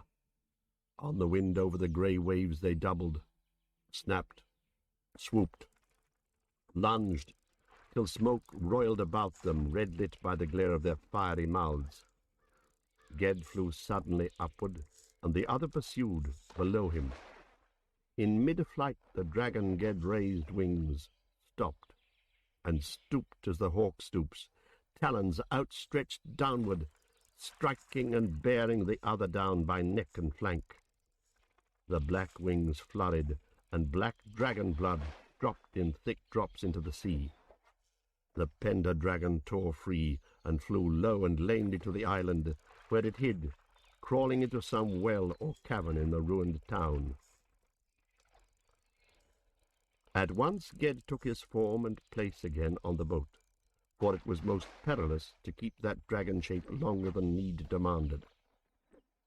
His hands were black with the scalding worm blood, and he was scorched about the head with fire, but this was no matter now. He waited only till he had his breath back, and then called, 6 I have seen, 5 slain, 9 are told of. Come out, worms. No creature moved, nor voice spoke for a long while on the island, but only the waves beat loudly on the shore. Then Ged was aware that the highest tower slowly changed its shape, bulging out on one side as if it grew an arm. He feared dragon magic, for old dragons are very powerful and guileful in a sorcery like and unlike the sorcery of men. But a moment more, and he saw this was no trick of the dragon, but of his own eyes. What he had taken for a part of the tower was the shoulder of the dragon of Pendor as he uncurled his bulk and lifted himself slowly up. When he was all afoot, his scaled head, spike-crowned and triple-tongued, rose higher than the broken tower's height, and his taloned forefeet rested on the rubble of the town below. His scales were grey-black, catching the daylight like broken stone. Lean as a hound he was, and huge as a hill. Ged stared in awe. There was no song or tale could prepare the mind for this sight. Almost he stared into the dragon's eyes and was caught, for one cannot look into a dragon's eyes. He glanced away from the oily green gaze that watched him, and held up before him his staff that looked now like a splinter, like a twig. 8 sons I had, little wizard, said the great dry voice of the dragon. 5 died. 1 dies. Enough. You will not win my hoard by killing them. I do not want your hoard. The yellow smoke hissed from the dragon's nostrils. That was his laughter. Would you not like to come ashore and look at it, little wizard? It is worth looking at. No, dragon. The kinship of dragons is with wind and fire, and they do not fight willingly over the sea. That had been Ged's advantage so far, and he kept it. But the strip of sea-water between him and the great grey talons did not seem much of an advantage any more. It was hard not to look into the green, watching eyes. "You are a very young wizard," the dragon said. "I did not know men came so young into their power." He spoke, as did Ged, in the old speech, for that is the tongue of dragons still. Although the use of the old speech binds a man to truth, this is not so with dragons. It is their own language, and they can lie in it, twisting the true words to false ends, catching the unwary hearer in a maze of mirror words, each of which reflects the truth, and none of which leads anywhere. So Ged had been warned often, and when the dragon spoke, he listened with an untrustful ear, all his doubts ready. But the words seemed plain and clear. "Is it to ask my help that you have come here, little wizard?" No, dragon. "Yet I could help you. You will need help soon against that which hunts you in the dark." Ged stood dumb. "What is it that hunts you? Name it to me." If I could name it... Ged stopped himself. Yellow smoke curled above the dragon's long head, from the nostrils that were two round pits of fire. "If you could name it, you could master it, maybe, little wizard. Maybe I could tell you its name when I see it close by, and it will come close if you wait about my eye. It will come wherever you come. If you do not want it to come close, you must run and keep running from it. And yet it will follow you. Would you like to know its name?" Ged stood silent again. Now the dragon knew of the shadow he had loosed. He could not guess, nor how it might know the shadow's name. The Archmage had said that the shadow had no name. Yet dragons have their own wisdom, and they are an older race than man. Few men can guess what a dragon knows and how he knows it, and those few are the dragon lords. To Ged, only one thing was sure, that, though the dragon might well be speaking truth, though he might indeed be able to tell Ged the nature and name of the shadow thing, and so give him power over it, even so, even if he spoke truth, he did so wholly for his own ends. "It is very seldom," the young man said at last, "that dragons ask to do men favors." "But it is very common," said the dragon, "for cats to play with mice before they kill them." "But I didn't come here to play, or to be played with. I came to strike a bargain with you." Like a sword in sharpness, but 5 times the length of any sword, the point of the dragon's tail arched up scorpion-wise over his mailed back, above the tower. Dryly he spoke. "I strike no bargains. I take. What have you to offer that I cannot take from you when I like?" "Safety. Your safety. Swear that you will never fly eastward of Pendor, and I will swear to leave you unharmed." A grating sound came from the dragon's throat, like the noise of an avalanche far off, stones falling among mountains. Fire danced along his 3-forked tongue. He raised himself up higher, looming over the ruins. "You offer me safety? You threaten me? With what?" "With your name," he avowed. Ged's voice shook as he spoke the name, yet he spoke it clear and loud. At the sound of it, the old dragon held still, utterly still. A minute went by, and another, and then Ged, standing there in his rocking chip of a boat, smiled.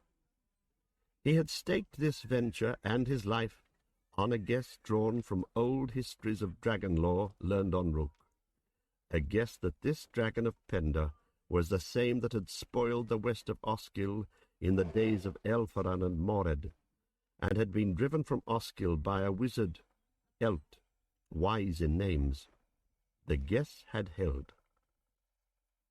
"We are matched," he avowed. "You have the strength, I have your name. Will you bargain?" Still the dragon made no reply. Many years had the dragon sprawled on the island, where golden breastplates and emeralds lay scattered among dust and bricks and bones. He had watched his black lizard brood play among crumbling houses and try their wings from the cliffs. He had slept long in the sun, unwaked by voice or sail. He had grown old. It was hard now to stir, to face this mage lad, this frail enemy, at the sight of whose staff he avowed the old dragon winced. "You may choose 9 stones from my hoard," he said at last, his voice hissing and whining in his long jaws. "The best. Take your choice, then go." "I do not want your stones," he avowed. Where is men's greed gone? Men loved bright stones in the old days in the north. I know what it is you want, wizard. I, too, can offer you safety, for I know what can save you. I know what alone can save you. There is a horror follows you. I will tell you its name." Ged's heart leapt in him, and he clutched his staff, standing as still as the dragon stood. He fought a moment with sudden, startling hope. It was not his own life that he bargained for. One mastery, and only one, could he hold over the dragon. He set hope aside, and did what he must do. "That is not what I ask for," he avowed. When he spoke the dragon's name, it was as if he held the huge being on a fine, thin leash, tightening it on his throat. He could feel the ancient malice and experience of men in the dragon's gaze that rested on him. He could see the steel talons, each as long as a man's forearm, and the stone-hard hide, and the withering fire that lurked in the dragon's throat. And yet always the leash tightened. He spoke again. "Ye avowed, swear by your name that you and your sons will never come to the archipelago." Flames broke suddenly bright and loud from the dragon's jaws, and he said, "I swear it by my name."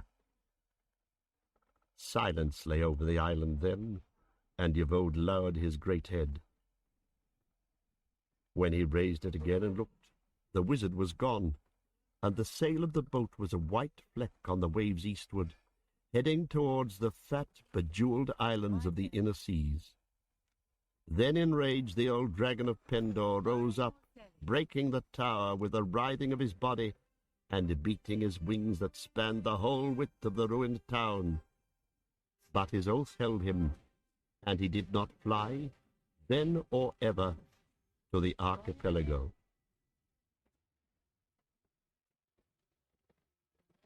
Chapter 6. Hunted. As soon as Pendor had sunk under the sea rim behind him, Ged, looking eastward, felt the fear of the shadow come into his heart again, and it was hard to turn from the bright danger of the dragons to that formless, hopeless horror. He let the mage wind drop, and sailed on with the world's wind, for there was no desire for speed in him now.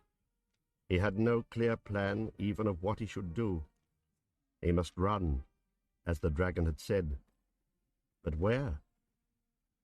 To Roke, he thought, since there at least he was protected, and might find counsel among the wise.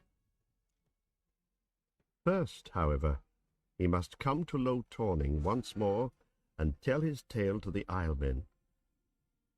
When word went out that he had returned, 5 days from his setting forth, they and half the people of the township came rowing and running to gather round him and stare at him and listen. He told his tale, and one man said, "But who saw this wonder of dragons slain and dragons baffled? What if he—" "Be still," the head Isleman said roughly, for he knew, as did most of them, that a wizard may have subtle ways of telling the truth, and may keep the truth to himself, but that if he says a thing, the thing is as he says, for that is his mastery.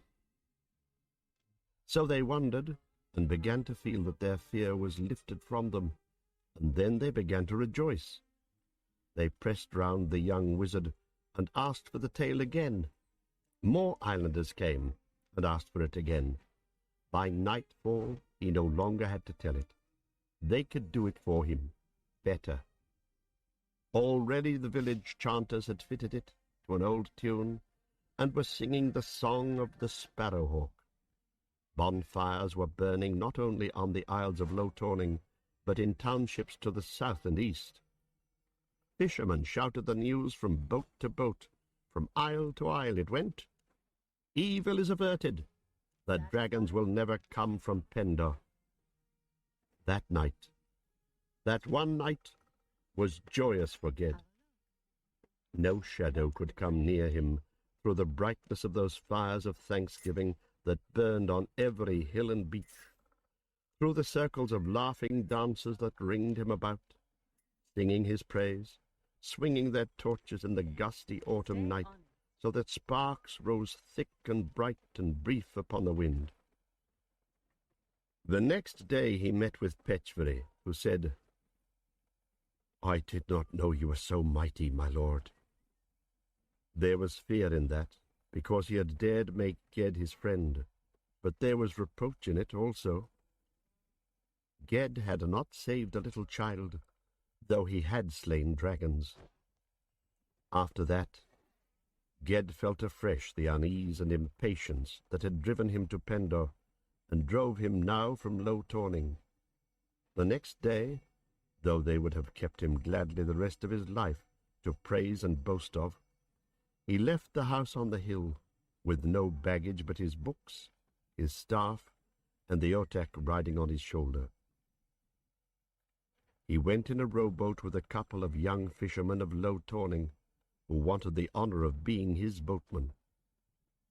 Always, as they rowed on among the craft that crowd the eastern channels of the 90 Isles, under the windows and balconies of houses that lean out over the water, past the wharves of Nesh, the rainy pastures of Dromgun, the malodorous oil sheds of Geith, word of his deed had gone ahead of him. They whistled the song of the sparrowhawk as he went by. They vied to have him spend the night and tell his dragon tale. When at last he came to Serd, the ship's master, of whom he asked passage out to Roke, bowed as he answered, "A privilege to me, Lord Wizard, and an honour to my ship." So Ged turned his back on the 90 Isles, but even as the ship turned from Serd in a port and raised sail, a wind came up hard from the east against her. It was strange, for the wintry sky was clear and the weather had seemed settled mild that morning. It was only 30 miles from Serd to Roke, and they sailed on, and when the wind still rose, they still sailed on. The little ship, like most traders of the inmost sea, bore the high fore and aft sail that can be turned to catch a headwind, and her master was a handy seaman, proud of his skill. So tacking, now north, now south, they worked eastward. Clouds and rain came up on the wind, which veered and gusted so wildly that there was considerable danger of the ship jibing.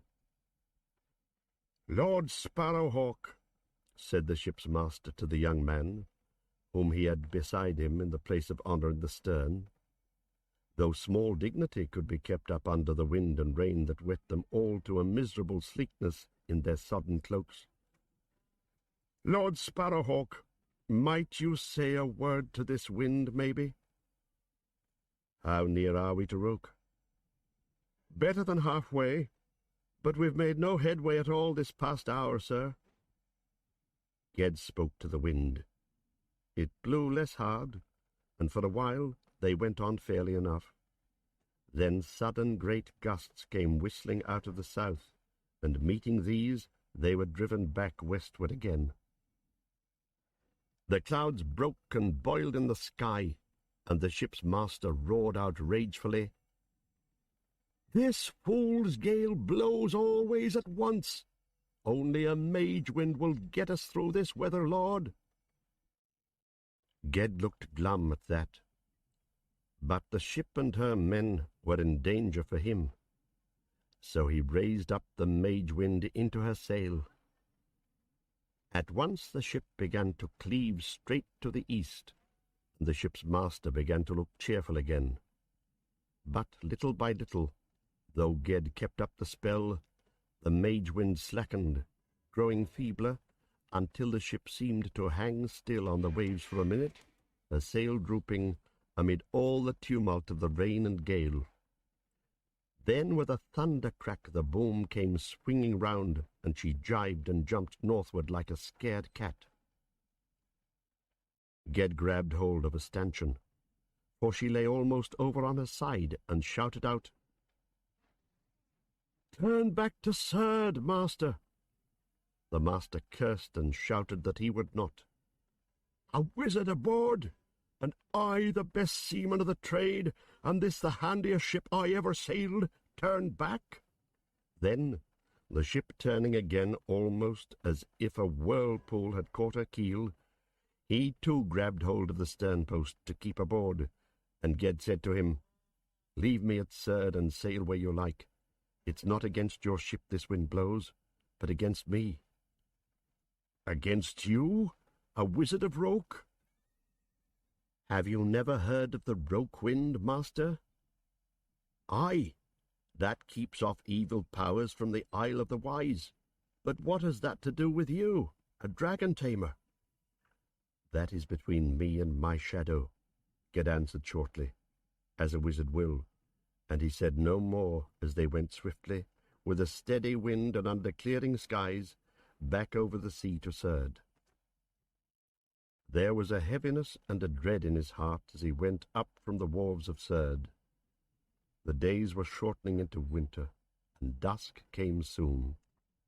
With dusk, Ged's uneasiness always grew, and now the turning of each street seemed a threat to him, and he had to steel himself not to keep looking back over his shoulder at what might be coming behind him. He went to the sea house of Surd, where travellers and merchants ate together of good fare provided by the township, and might sleep in the long raftered hall. Such is the hospitality of the thriving islands of the inmost sea. He saved a bit of meat from his dinner, and by the fire pit afterward he coaxed the otak out of the fold of his hood, where it had cowered all that day, and tried to get it to eat, petting it and whispering to it, "Hug, Hog, little one, silent one." But it would not eat, and crept into his pocket to hide. By that, by his own dull uncertainty, by the very look of the darkness in the corners of the great room, he knew that the shadow was not far from him. No one in this place knew him. They were travellers from other isles, who had not heard the song of the sparrowhawk. None spoke to him. He chose a pallet at last and lay down, but all night long he lay with